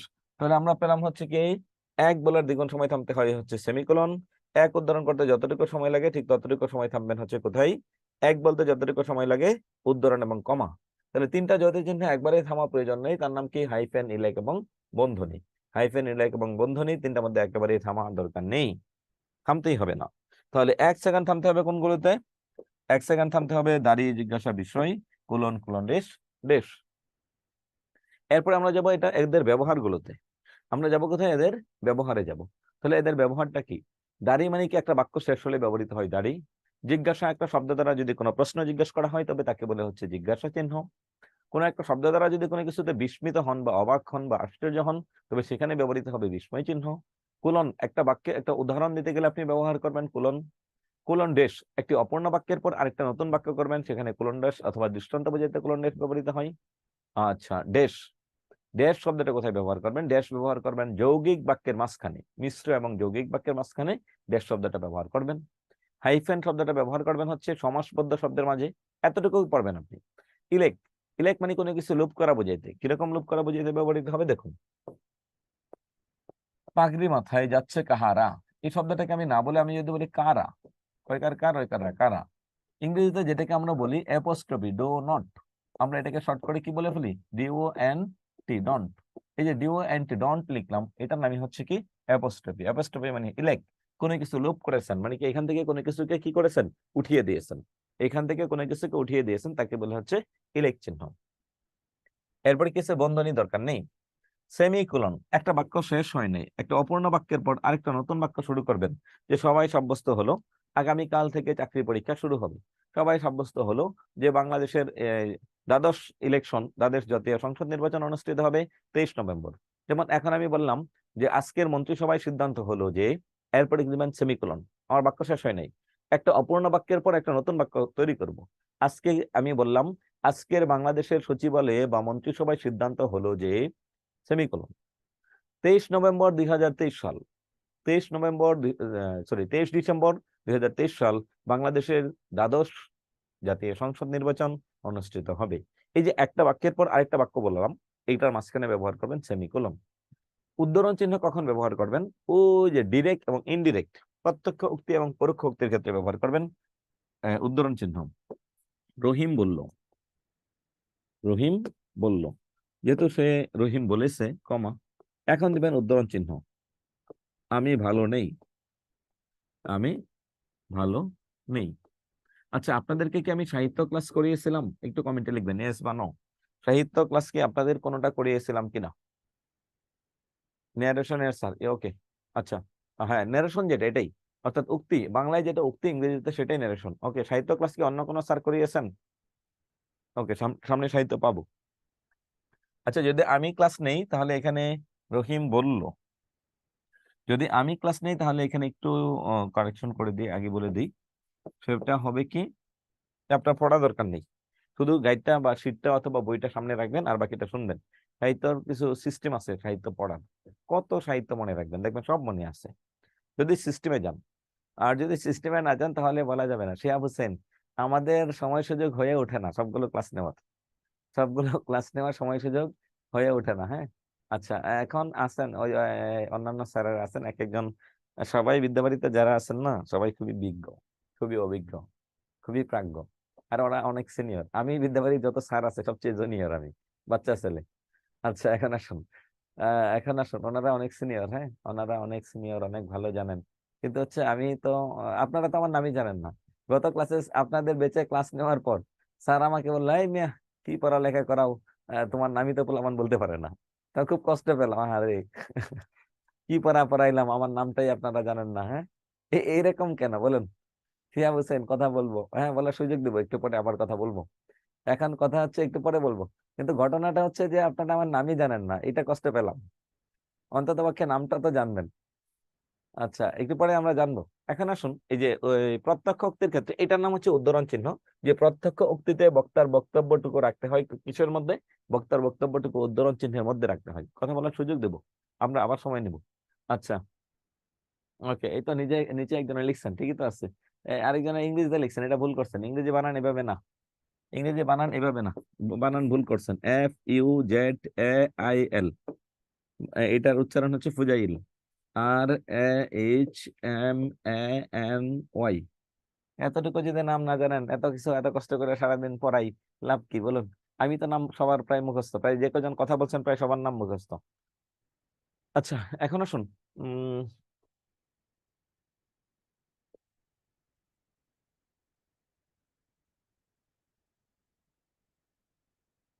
জ্যোতি বা স্যার চিহ্ন, এই হচ্ছে আমাদের জ্যোতি বা স্যার চিহ্ন। ও, কমার ব্যবহারটা বলিনি, কমা বেশ কয়েক জায়গায় ব্যবহৃত হয়, কমা কোথায় কোথায় কমাটা ব্যবহৃত হয়, এখানে দেখুন কমার ব্যবহারটা কি, এক জাতীয় একাধিক শব্দে ব্যবহার করবেন।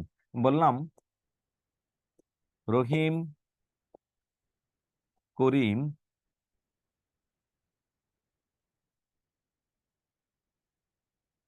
জামাল ও কামাল, চার ভাই, জামাল ও কামাল। তাহলে দেখুন এক জাতীয় যখন শব্দ বলবেন, একটা বিশেষ্য বিশেষ্য বিশেষ্য বিশেষ্য, লাস্টে কি বসাইছি, ও, আর বাকি সবগুলোতে কমা। সে খুব সৎ, রহিম খুব সৎ, বিনয়ী, দেখুন এক একটা গুণ বলছি, বিনয়ী, মেধাবী, হ্যাঁ, এবং হচ্ছে আন্তরিক মানুষ। এই যে একটা শব্দের একাধিক শব্দ ব্যবহার করলাম। আচ্ছা, আপনারা কারা কারা আমার সাথে মেসেঞ্জারে অথবা ওই যে সামাজিক যোগাযোগ মাধ্যমে যুক্ত আছেন? একজনে তো বিচার দিয়েছেন, কি জানি কমেন্ট করেছেন যে আমি রেসপন্স করি না। রেসপন্স করব, চেষ্টা করব। একটু মেসেঞ্জারে নক দিয়ে রাখবেন, তাহলে আমি উত্তর দেওয়ার চেষ্টা করব। নাজমুন নাহার, ওকে। আর একটু কমেন্টে একটু লিখে দিন আপনি কোন বিচার, যেন আমি সহজে বুঝতে পারি। আমাদের এখানে প্রচুর রিকোয়েস্ট আসে, তো লিংক দিন। ওই যে একটু আগে লিখে দিলাম ফুজাইল রহমানি, এটা। এখানে কোনো পেজ নাই, কোনো কিছু নাই, ক্লাসও নাই, এমনিতেই। হ্যাঁ, আমি বাইরে কোনো ক্লাস নেই না, কখনো কোনো ক্লাসে পাবেনও না। জাস্ট এমনি এতটুকু যে আমি আপনাকে পড়াচ্ছি বা আপনি আমার কাছে পড়েছেন, এতটুকুর জন্য। হ্যাঁ, আমরা কথা বলবো, কথা বলার জন্য একটা সেশন নিব। হ্যাঁ, তাও কি সব লিখছি, তাও পাত্তা নাই। পাত্তা নাই মানে কি? আমি সরি, আপনি আরেকবার কমেন্ট করুন, এখনই করুন।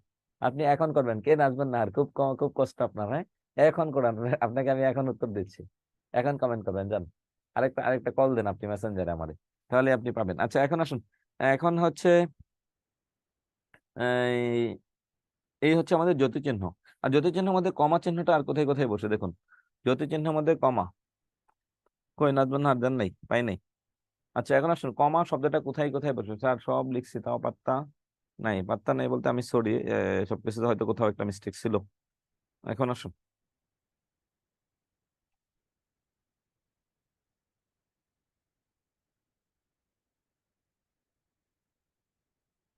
কমা আর কোথায় বসে? তারিখ লিখতে কমা বসে। যেমন কিভাবে তারিখ লিখবো?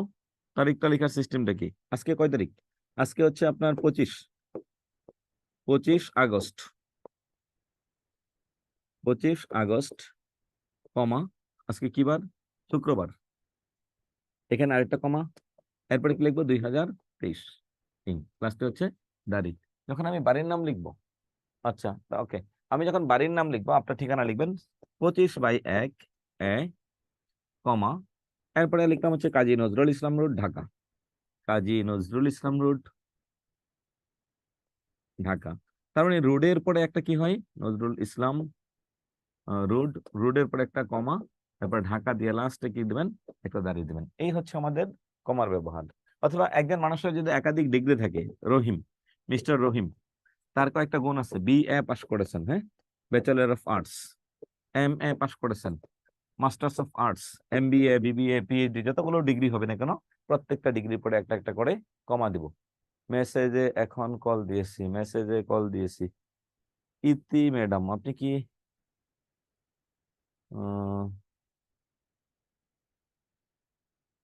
ওকে, আমি ইয়া করে নিব, ঠিক আছে। ওকে, পেয়েছি। পরবর্তীতে কথা হবে, ক্লাস শেষ হোক। আচ্ছা, এখন আসুন। এখন হচ্ছে যে এই পর্যন্ত কারো কোনো প্রশ্ন আছে কিনা? এই পর্যন্ত সংখ্যাবাচক, সরি, এই জ্যোতি চিহ্ন পর্যন্ত কারো কোনো প্রশ্ন আছে কিনা? একটু কমেন্টে বলবেন। জ্যোতি চিহ্ন পর্যন্ত কারো কোনো প্রশ্ন আছে কিনা? প্রশ্ন থাকলে বলুন।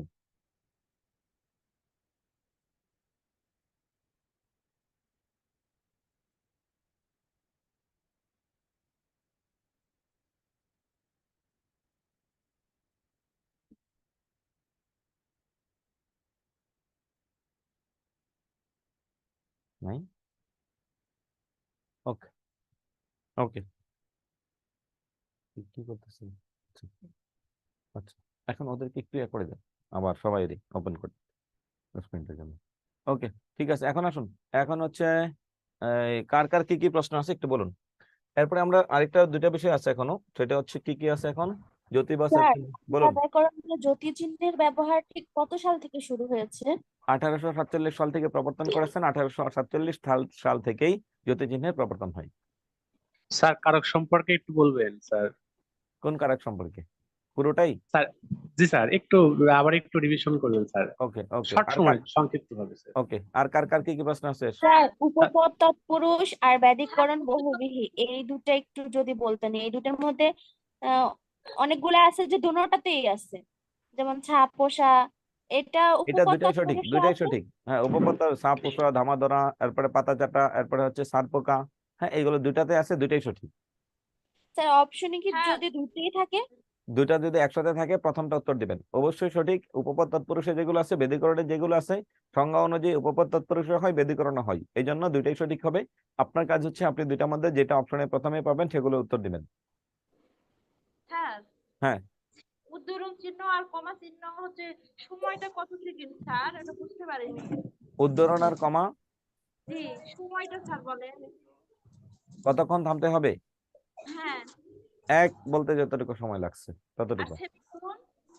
সেমিকোলন জি এক বলার দ্বিগুণ সময়। এক বলার দ্বিগুণ সময়। হুম স্যার এরপর কারকের সাথে বিভক্তিটা একটু বলবেন। ওকে, আর কার কার কি কি কথা বলার আছে? মাঝখানে অনেকে কথা বলতে চেয়েছিলেন, বলুন। স্যার হ্যাঁ হ্যাঁ আমাদের সাহিত্য ক্লাসটা আপনি নিলে ভালো হয় স্যার। সাহিত্য ক্লাস হ্যাঁ স্যার আপনি হ্যাঁ নিবেন স্যার, আপনি স্যার আপনি নিবেন নেবেন স্যার, এই কারণে স্যার আপনার সাথে আমাদের কমিউনিকেশনটা স্যার ভালো হয় স্যার। আপনার যে কোনো আমি প্রশ্ন বা নিতেও শোনা বা পারি কোনো স্যার, জিজ্ঞাসা অন্যান্য স্যার আমাদের কোনো বুঝতে জানার পারছি। থাকলে তার একজন সাথে একজন শোনা বলবেন, যায়। একজন বলা শেষ হলে আরেকজনে বলবেন, সবাই আমি স্যার সুযোগ দিয়েছি। আপনি হ্যাঁ মনে হয় সাহিত্য ক্লাসটা নিলে ভালো হয় স্যার, আমাদের জন্য স্যার একটু সময় দিন স্যার। আচ্ছা, সাহিত্য স্যার অনেক আমি পড়া হয় শুনেন, এখানে স্যার, মনে থাকে না। আমি চাইলেও হবে না, এটা অফিসের কর্তৃপক্ষের কাছে কথা বলতে হবে, বুঝছেন? এটা আপনারা অফিসে জানাবেন। আমি স্যার চাইলেও দিতে পারবো না। তাহলে কর্তৃপক্ষকে আমরা যদি আমরা বলি তাহলে দিবে আপনাকে? হ্যাঁ হ্যাঁ, এটা কর্তৃপক্ষের বিষয়, এটা আমার বিষয় না। দেখুন, আমি আজকে কার ক্লাস স্যার নেবো আমি সাহিত্য কিন্তু জানি ক্লাসটা নাই। আপনি নিবেন না এরকম কি স্যার, যে আপনার আপনার মধ্যে নাই স্যার, এরকম কি স্যার? না না আপনার ভাগে নাই এরকম কি স্যার?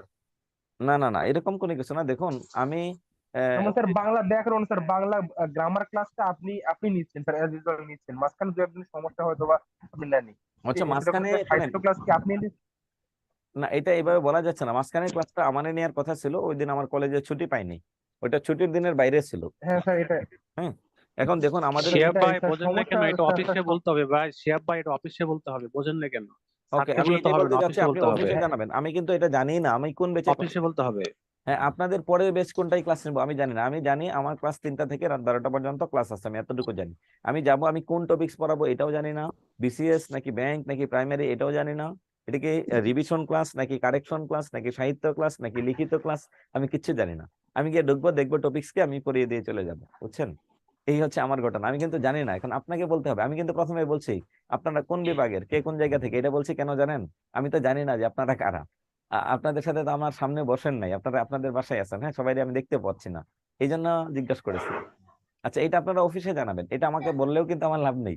আর আমি যদি মনে করি না আমি নিব না, তাও সম্ভব না। আমি যদি মনে করি হ্যাঁ সব নিব, তাও সম্ভব না। এটা অফিসের বিষয়, এটা অফিসকে জানাবেন। হ্যাঁ শুধু সাহিত্য নয়, বাকি সবগুলো ক্লাসে আপনাকে হ্যাঁ ক্রমবাচ্যের সংখ্যা 50-এর পর থেকে 100 পর্যন্ত শেষে কি তৃতীয় হবে? ষষ্ঠীতম, তৃতীয় হবে না, ষষ্ঠীতম, সপ্ততিতম, আশিতম, নবতিতম, শততম। শততমে এখানে তৃতীয় নাই, আর ষষ্ঠীতমের মধ্যে তৃতীয় নাই। ওকে, আর কারো কোনো প্রশ্ন আছে? নাম্বার তো নাই স্যার আমাদের কাছে, হ্যাঁ কর্তৃপক্ষের নাম্বার তো নাই স্যার। কি কোন নাই? নাম্বারে ফোন দিব স্যার? অফিসে কোন নাম্বারে ফোন দিব? সার্ভিস সেন্টারের নাম্বার নাই? সার্ভিসের কোনো নাম্বার আছে? জি আছে। আছে স্যার ওইটাই আছে। ওইটাই ফোন দিবেন। আচ্ছা আচ্ছা। ওকে আচ্ছা, আর তো কোনো প্রশ্ন নাই কারো? স্যার বলুন। উপসর্গ যে আপনি বুঝেছেন ওটা ভালো বুঝতে পারছি, কিন্তু বিদ্যাবাড়ির শীটের মধ্যে একটা লাইন তুলে দিছে, লাইন তুলে দিয়ে বলছে এখানে কয়টি উপসর্গ আছে।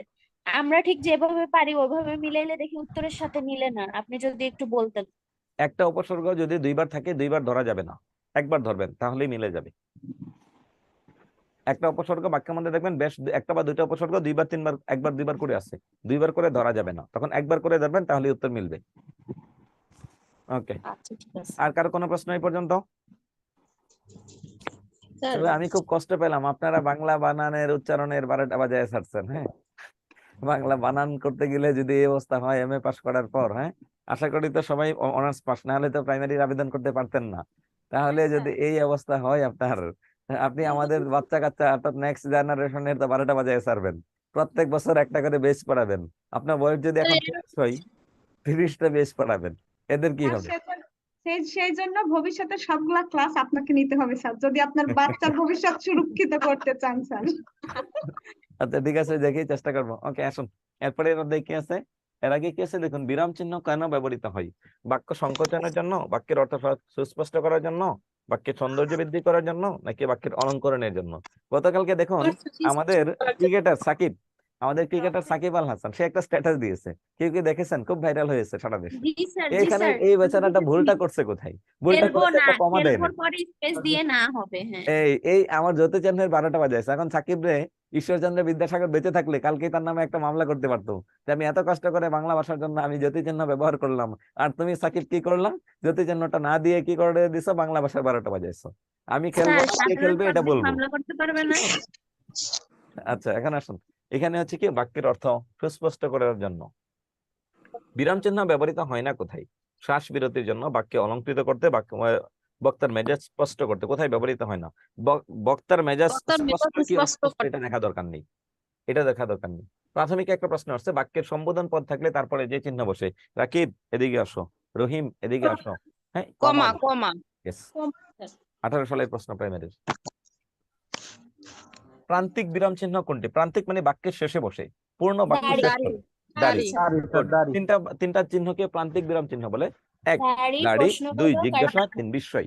তবে বাক্য শেষ হলে বসতে পারে এমন জ্যোতি চিহ্নের সংখ্যা হচ্ছে 3টি, যাদেরকে বলা হয় প্রান্তিক বিরাম চিহ্ন। সমজাতীয় একাধিক পদ পরপর থাকলে কোন বিরাম চিহ্ন ব্যবহৃত হয়? কমা। কমা বসে, কমা, একটু আগে কমা। দেখাইছি। সমজাতীয় বিশেষ্য, রহিম, করিম, জামাল, কামাল, অমুক তমুক মিল্লা 10 ভাই, হ্যাঁ অথবা সে খুব মেধাবী, বিনয়ী, সৎ, অনেকগুলো উদাহরণ দেওয়ার পরে আপনি কি করবেন? কমা দিবেন। বক্তার প্রত্যক্ষ উক্তিতে অন্তর্ভুক্ত করার জন্য কোন জ্যোতি চিহ্ন ব্যবহার করা হয়? উদ্ধরণ চিহ্ন। Good, এটা একটু আগে দেখাইছি। প্রাথমিক সহকারী শিক্ষক 19 আসছে এই প্রশ্ন। আপনি খুব বেশি কঠিন কিছু আসে না। শব্দের সংক্ষিপ্ত ব্যবহারের জন্য কোন বিরাম চিহ্ন ব্যবহৃত হয়? বিন্দু। বিন্দু ব্যবহার, একটা বাক্য লিখে 1টা 2টা 3টা করে বিন্দু দিয়ে দিলেন, এই হচ্ছে আমাদের জ্যোতি চিহ্ন। এখন আসুন ট্রান্সলেশন, এটা আমার কাজ না, আমি ক্ষমা চাই। করা হয়েছিল। হ্যাঁ এটা আপনি মুখস্থ করবেন, কষ্ট করে He মুখস্থ was করবেন। taken to task.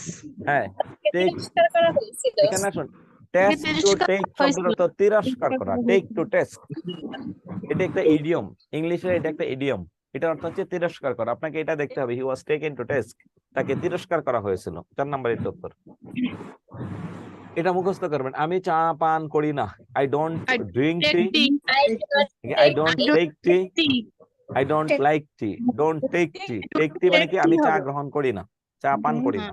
ওকে, আচ্ছা এখন একটু বলুন তো, যা ইচ্ছার মানে এবার আইছে, ইট, ইএটি, ইট এবং ড্রিঙ্ক, এই দুইটার মধ্যে পার্থক্যটা কোথায়? খাওয়া আর মানে পান করা।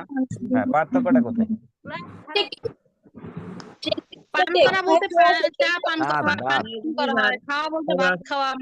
স্যার ইট হচ্ছে চা আমি বলছি পিয়ে খাওয়া, পার্থক্য, আর সেটা তো ড্রিঙ্ক হচ্ছে হচ্ছে দাঁত। পান করা। পানি খাওয়াতে দাঁত লাগে না, আর হচ্ছে দাঁত খাওয়ার সময় দাঁত লাগে। দাঁত লাগলে সেটা ইট, আর দাঁত না লাগলে সেটার নাম হচ্ছে ড্রিঙ্ক। এখন আসুন, কোন মানুষ একা বাস করতে পারে না। তারপরে কি আছে? No man can live alone. সম্বোধন পদ থাকলে তারপরে কি বসে? কমা বসে। একবার বলছি, 4টি বিরাম চিহ্নের মধ্যে পূর্ণচ্ছেদ কোনটি? পূর্ণচ্ছেদ মানে দাড়ি, দাড়ির অপর নাম হচ্ছে পূর্ণচ্ছেদ।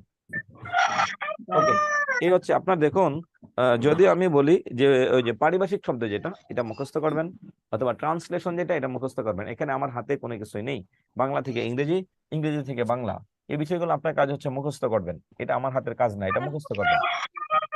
এখন আসুন, কি আছে পারিভাষিক শব্দ। পারিভাষিক শব্দের মধ্যে আপনার পরীক্ষার মধ্যে প্রশ্ন আসলো হচ্ছে অ্যাটাস্টিভ।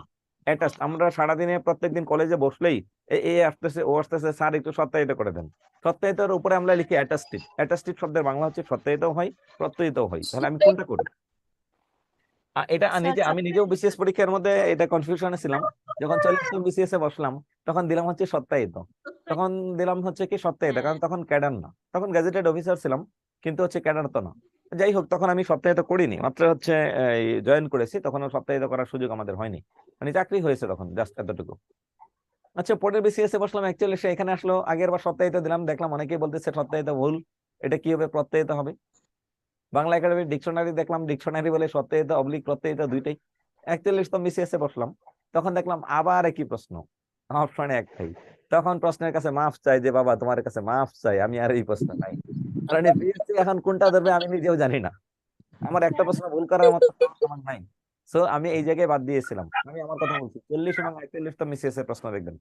এখন আসুন, এখন আপনাকে প্রশ্ন করা হলো অ্যাটাস্টেড না, ব্লক শব্দের অর্থ নির্দিষ্ট এলাকা, জোন। এটা আমি যতই পড়াই কিছু লাভ নেই, এটা আপনাকে মুখস্থ করতে হবে। আপনি যেটা করবেন, আপনার কাছে যে বই আছে ওই বই থেকে, যে বইটা আপনার কাছে আছে ওই বই থেকে আপনি বিগত বছরের প্রশ্নগুলো আগে পড়বেন, বিগত বছরের প্রশ্নগুলো আগে শেষ করবেন। এরপরে যদি সম্ভব হয়, এই যে বইগুলো, কে কোন বই পড়েন আমি জানি না, আমাদের লেকচার শিটের বিগত বছরের প্রশ্নগুলো আগে শেষ করবেন। লেকচার শিটে যতটুকু আলোচনা দেওয়া আছে, যেহেতু পরীক্ষা পিছিয়ে যাচ্ছে, একটু একটু ডিটেলস প্রিপারেশন নেবেন। আর এখানে এমন কি কেউ আছেন যারা প্রাইমারির বাইরেও চাকরির চিন্তা করতেছেন, প্রাইমারির বাইরেও অন্য চাকরির জন্য চেষ্টা করতেছেন, এমন কি কেউ আছেন? আমি স্যার। ওকে, আশা করি সবাই থাকবেন এখানে, অনেকেই থাকবেন। কেন থাকবেন এই জন্য বলি যে একটা চাকরির জন্য এত আর প্রস্তুতি নিচ্ছেন না। আর যখন চাকরির প্রস্তুতি নেওয়া হয় তখন কিন্তু কেউ কোনোটা ফিক্স করে নেয় না যে আমি শুধু প্রাইমারি দেবো আজীবন। হ্যাঁ, অনেক কাছে সুবিধা থাকে না। সবাই রিয়া করে দেন, আনমিউট করে দেন, আর কথা বলতে চাইলে আমি সুযোগ দিব। অল্প দেখুন, আমরাও এরকমই পড়েছিলাম, শুধু সিভিল সার্ভিস, বিসিএস ব্যাংকে পরীক্ষা দিয়েছে, ওইখানে হয়েছে, আইবিএ তে পরীক্ষা দিয়েছে, এখানে হয়েছে। কি করে হলো? পড়া তো একটাই, এই বাংলা, এই ইংরেজি, এই সাধারণ জ্ঞান, এই ম্যাথ। আপনার কাজ এটা। এই যে আপনি গ্রামারটা ভালো করে পড়তেছেন, বিসিএস দিলেও যা, দশম গ্রেডে পরীক্ষা দিলেও যা, ওই তেল গ্যাস কোম্পানিতে পরীক্ষা দিলেও তা, নিবন্ধন পরীক্ষা দিলেও তা। এই জন্য আপনি একটু সিরিয়াসলি পড়বেন। এই জন্য বলবো, আমি আপনাকে বলবো যে আপনি একটু সিরিয়াসলি পড়বেন। সো এই দুইটা অধ্যায় আমার হাতে না, এই জন্য আমি বলছিলাম যে কার কোথায় সমস্যা আছে। কারক একটা প্রশ্ন ছিল, কারকটা দিয়ে আমি ক্লাস শেষ করে দেবো। কারক মানে কি? একটা বাক্যে যে কাজ করে তাকে বলে কর্তা। কর্তা হতে পারে চার ধরনের। একজনের কাজ করলে মুখ্য কর্তা, দুইজনের কাজ করলে কখনো প্রযোজক, কখনো প্রযোজ্য, কখনো ব্যতিহার। প্রযোজক মানে একজনে বলে দিবে, আরেকজনে কাজ করবে, তাকে বলে প্রযোজক। মা ছেলেকে ভাত খাওয়াই, মা নিজে খায় না, মা খাওয়াই, তাই মা হচ্ছে প্রযোজক, আর ছেলে খাই, তাহলে হচ্ছে প্রযোজ্য। এখন আসুন, প্রযোজ্য পরে কি আছে? ব্যতিহার। দুইজন কর্তা একসাথে একটা কাজ করবে। গত ক্লাসে, সমাসের ক্লাসে মেবি অবশ্যই স্যারে পড়াইছেন, মারামারি ব্যতিহার বহুব্রীহি, দেখা দেখি ব্যতিহার বহুব্রীহি, কারণ দুইজন কর্তা একসাথে একটা কাজ করে, হ্যাঁ, তাকে বলে হচ্ছে ব্যতিহার বহুব্রীহি। ওকে, এরপরে আসুন, কর্মকারক, যার উপর নির্ভর করে কাজ হয় তাকে বলে কর্ম।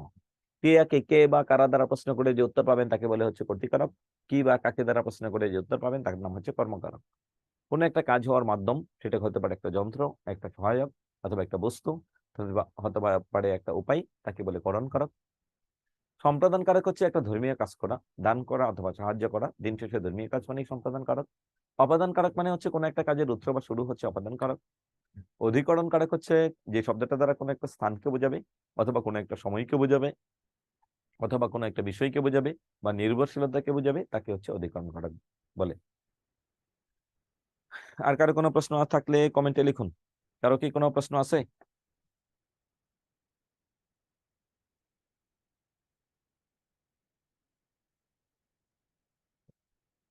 কারো কোনো প্রশ্ন আছে?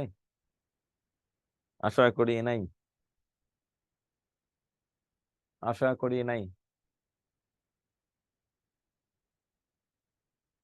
আপনারা কতক্ষণ পড়েন? রেগুলার পড়ালেখা কয় ঘন্টা করে করেন? তো কমেন্টে লিখবেন। এটা ভাববেন না যে চাকরি পরীক্ষা পিছিয়ে যাচ্ছে। আজকে ক্লাস খুব ভালো হয়েছে, আব্দুল হালিম, থ্যাংক ইউ। পড়ালেখা 24 ঘন্টায় কয় ঘন্টা পড়েন? এটা ভাববেন না যে সেপ্টেম্বরে পরীক্ষা হচ্ছে না, সো আমার পড়ালেখা করা দরকার কি, খরগোশের মতো একটু ঘুমাই। অনেকদিন তো ক্লাস নিয়েছে, স্যারেরা ক্লাস নিয়ে ক্লান্ত। ছাদ থেকে নদী দেখা যায়, ছাদ একটা নির্দিষ্ট জায়গা, তাই এটার নাম হচ্ছে অপাদানকারক। 6 ঘন্টা, 6-7 ঘন্টা, আর একটু বাড়াবেন। আমি একটা লাইন বলছি, আপনি ওইটা লিখছেন, উপসর্গ গুলি বের করে দেন, লিখেন। প্রতিটি সাবজেক্ট 2 ঘন্টা করে পড়ে, এটা আত্মঘাতী ডিসিশন। প্রত্যেকটি সাবজেক্ট 2 ঘন্টা করে পড়েন। এই কাজ করতে যাবেন না। আজ ক্লাসে অনেক মজা পাইছি, তাই নাকি? মজার কি পাইছেন বলেন তো? আমি তো খুব কষ্ট পাইলাম। আপনারা এই যে ওই ডাই শূন্যরা বলেন, ডাই শূন্যরা বলেন, হ্যাঁ। আচ্ছা, আরেকটা কি বলছেন, কি তো ভুলেই গেছি। আচ্ছা, প্রত্যেকটা সাবজেক্ট 2 ঘন্টা পড়ার চাইতে একটা অধ্যায় ধরবেন, ওই অধ্যায় শেষ করবেন। শেষ হলে হবে, না হলে নাই। খুব কষ্ট পেলাম। কে লিখছেন এটা? তন্নি। কয় ঘন্টা করে পড়বো? হ্যাঁ, এটা আমি উত্তর দিচ্ছি। আমি জানি না আপনার কয় ঘন্টা পড়লে ভালো হয়, আপনি কি করে পড়েন আমি এটাও জানি না। আমি একটু আমার পড়ার, আমি যখন স্টুডেন্ট ছিলাম আমার পড়াটা একটু শেয়ার করি। আমি কি করে পড়তাম, ধরেন আমি সকাল 6টায় পড়তে বসলাম, রিডিং রুমে বসলাম। আমি থাকতাম স্যার এফ রহমান হল, ঢাকা বিশ্ববিদ্যালয়ের 221 নম্বর রুমে। আমার রুমের ঠিক নিচতলাই হচ্ছে রিডিং রুম।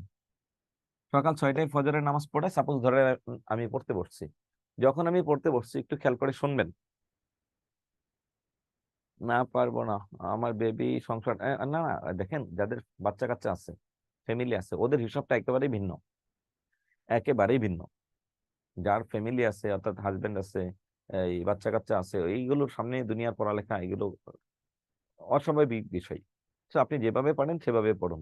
বাকিদের জন্য বলছি, সকাল 6টায় বসলাম, 2 ঘন্টা ইংরেজি পড়বো 8টা পর্যন্ত, 200 ভোকাবুলারি পড়বো। 8টা বাজে আমার পড়া শেষ হয় না, 10টা বাজে শেষ হয় না, 11টা বাজে শেষ হয় না, 12টা বাজে কোনো মতে ধামা চাপা দিয়ে শেষ করেছি। তো আমার টার্গেট ছিল 2 ঘন্টা, হয়ে গেল কয় ঘন্টা? 6 ঘন্টা। 6 ঘন্টায় আমার পড়া শেষ হচ্ছে না কোনো কারণে, যে কোনো মূল্যে হোক। এই 6 ঘন্টা পরে যখন আমি 12টা বাজে সকালে নাস্তা করি নেই, প্রচন্ড জিদ, শেষ না হলে হবে না। 12টায় এই 200 ভোকাবুলারি ধরেন পড়তে বসলাম। 200 ভোকাবুলারির মধ্যে 12টা যখন বাজলো তখন শেষ হলো, একটু রিভিশন দিলাম। রিভিশন দিতে গিয়ে দেখলাম 20টা পারি না, অলরেডি 1 ঘন্টা শেষ। 2টা বাজে ওই 20টা রিভিশন দিয়ে শেষ করে আবার রিভিশন দিলাম, তখন গিয়ে দেখি ওই 20টা পারি, আরো 20টা পারি না। 2টা বাজে 3টা পর্যন্ত পড়লাম, উঠি নাই, ওই 20টা শেষ হয়েছে। অন্যদিকে আরো 10টা পারি না, 4টা বাজে, দুপুরের খাবারের সময় শেষ। এখন যদি খাবারের সময় থাকতো তাহলে খেতে বসতাম, আর খাবারের সময় না থাকলে খাওয়া নাই, আর তখন ক্ষুধাও থাকতো না। কারণ হচ্ছে ওই যে জিদ, কারো যদি কোনো একটা বিষয়ে জেদ থাকে তাহলে সেটা জিদটাই সফল হয়। এখন দেখবেন আপনি যদি কখনো ব্যক্তি জীবনে কারো উপর কোনো কিছু নিয়ে জিদ করেন যে আমি এটা না হলে এটা করবো না, তখন দেখবেন ওই থাকতেছেন, না খেয়ে থাকা যায়, 1 দিন 2 দিন 3 দিন থাকা যায় যদি জিদ থাকে। আর জিদ না থাকলে থাকা যাবে না, তখন পেট ক্ষুধায় চুচু করবে। আর জিদ থাকলে কোনো ক্ষুধা থাকবে না। হ্যাঁ, তবে যাদের ফ্যামিলি আছে তাদের কথার হিসাবটা ভিন্ন। এটা ছিল আমার পড়ার স্টাইল। আপনি পড়বেন যে বাংলা একটা অধ্যায় ধরেছেন, আজকে যে কয়টা পড়েছি কি লিখছেন?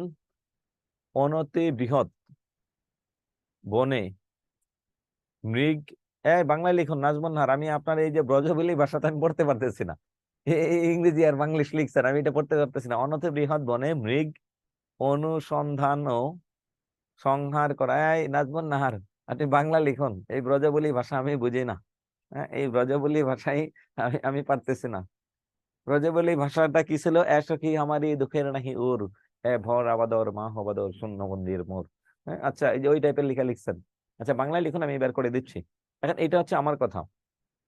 এখন আসুন, সেটা হচ্ছে কি, কিছু বলবেন? মুক্তি শেখ, একটু বলার সুযোগ দেন। মুক্তি শেখ, ওকে। অবিমিশ্রকারী মানে কি? অবিমিশ্রকারী মানে কি? বাকিরা কেউ একজন বলেন তো, অবিমিশ্রকারী মানে কি? এক কথায় প্রকাশ। এই এক কথায় প্রকাশ দ্বারা কি বুঝাই? হ্যাঁ বলুন, মুক্তি শেখ বলুন। আপনি বললেন কয়েক ঘন্টা পড়ি স্যার। স্যার কত মানে সংসার আছে, আমার মেয়ে আছে, এখন ওদের সময় দিয়ে কিছু কিছু দিন দেখা যায় 8-10 ঘন্টা হয়ে যায়, কিছু কিছু দিন 2-1 ঘন্টা। এখন স্যার সংসারের কাজ সামলিয়ে তারপরে পড়তে হয়। এখন হয়, ভালোই হয়, কিন্তু এর চেয়ে বেশি তো স্যার সংসার সামলিয়ে হয় না স্যার।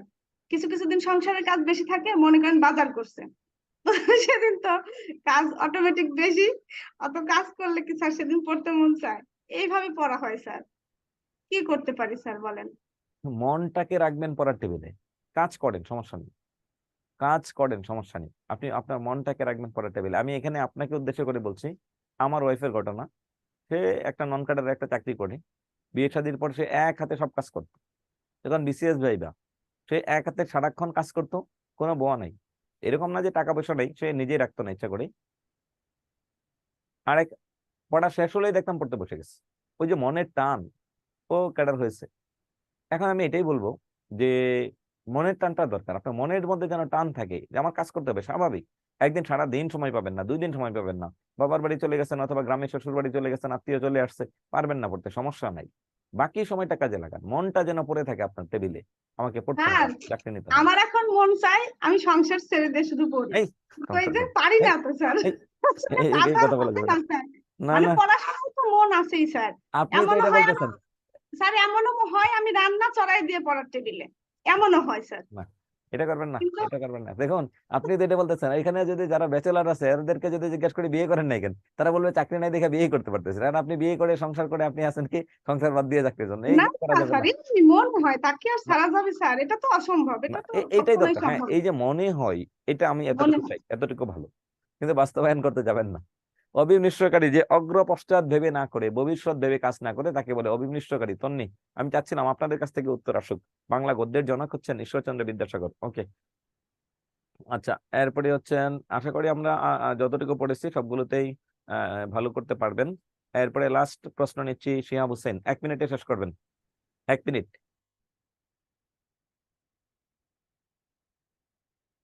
শিহাব হোসেন 1 মিনিটের মধ্যে শেষ করবেন। তা শুনতে পাচ্ছেন? হ্যাঁ শুনতে পাচ্ছি, বলুন স্যার বলুন। হ্যাঁ বলুন। অনতিবৃহৎ বনে মৃগ অনুসন্ধান ও সংহার করা সাতিশয় দুঃসাধ্য। অন অতি দুইটা উপসর্গ, বনে উপসর্গ নাই, মৃগে উপসর্গ নাই, অনুযোগ সম দুইটা উপসর্গ, তাহলে হলো কি ও সংসার, এখানে দেখুন সম একটা উপসর্গ, সাতিশয় সযোগ অতিশয়, সযোগ অতি দুইটা উপসর্গ, দুঃসাধ্য দুযোগ সাধ্য এটা উপসর্গ। সাহিত্যের জনক ঈশ্বরচন্দ্র বিদ্যাসাগর, বাংলা জ্যোতিচিহ্নের জনক ঈশ্বরচন্দ্র বিদ্যাসাগর। আমরা একটু দেখতেছি অনতি বৃহৎ, অন অতি দুইটা, অনতি বৃহৎ বনে মৃগ সংহারে, বনে নাই মৃগ নাই সংহার, এখানে হচ্ছে সং মানে হচ্ছে সম যোগ হার, সংহারে সংহারে বনে অনুসন্ধান ও সংসার, অনুসন্ধান অনুযোগ সম, অনুযোগ সম। একটা প্রশ্ন দেখুন, উনি প্রশ্নটা করেছে অনতি বৃহৎ বনে মৃগ অনুসন্ধান ও সংহার করা সাতিশয় দুঃসাধ্য। সাতিশয় মানে সহযোগ অতি, সহযোগ অতি। নাজমুন নাহার আপনি একটু বলুন তো কয়টা উত্তরে আপনার কয়টা উপসর্গ দেওয়া আছে, কি লেখা আছে উত্তরে, কয়টা উপসর্গ আপনি বইয়ের মধ্যে পেয়েছেন, এটা একটু কমেন্টে লিখে দেন। অন অতি দুইটা, বৃহৎ বনে মৃগ অনুসন্ধান ও সংহার করা সাতিশয় দুঃসাধ্য। এখানে দেখুন অন কয়বার আছে, অতি দুইবার আছে, একটা কেটে দিলাম, সম দুইবার আছে, একটা কেটে দিলাম, তাহলে অন আছে একটা, অতি আছে একটা, অনু আছে একটা, স আছে একটা, 1 2 3 4, সম তো দুইবার আছে, সরি 1 2 3, সম তো একবার কেটে দিছি 4, 1 2 3 4 5, এই 5টা হচ্ছে উত্তর, 8টা ভুল, 5টা উত্তর দিবেন।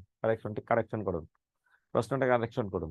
অন অতি, বি হয় না, বনে, বনের মধ্যে কোনো উপসর্গ নেই, মৃগ কোনো উপসর্গ নেই, অনুযোগ সম ধ্যান মূল শব্দ নাই, ও সংহার সংসার, সংসার যদি সমযোগ সার, সম একটা উপসর্গ, সহযোগ অতি দুইটা, দুঃসাধ্য দু বিসর্গযোগ সাধ্য, ও সরি আরেকটা হবে দু, সরি দুঃখিত, দুঃসাধ্যের মধ্যে হচ্ছে দূর, সরি হবে না, দূর বলে নাই, দুঃসাধ্য মধ্যে হয় না, দূর একটা উপসর্গ আছে, তাহলে উত্তরটা হচ্ছে শিহাবুদ্দিন, রিকোয়েস্ট দিয়েছি, চেষ্টা করব। ওকে আচ্ছা ঠিক আছে, তাহলে আমাদের ক্লাসের পর তথ্য এই পর্যন্তই থাকলো। আমরা পরবর্তী ক্লাসে আপনাদের সাথে আবার দেখা হবে, আবার কথা হবে। আপনাদের কাজ হচ্ছে পরবর্তী ক্লাসে 9 10 বোর্ড বই সাথে রাখবেন। আমরা ব্যাকরণে মানে আজকে কত নম্বর ক্লাস ছিল, 3, আচ্ছা 10, তাহলে তার বেশি ক্লাস নাই মনে হয়। আচ্ছা সম্ভবত 11 নম্বর ক্লাসই সম্ভবত আপনাদের সাহিত্য হবে। তো ঠিক আছে, তাহলে ভালো থাকবেন, সুস্থ থাকবেন, পরবর্তী ক্লাসে আবার দেখা হবে। আল্লাহ হাফেজ।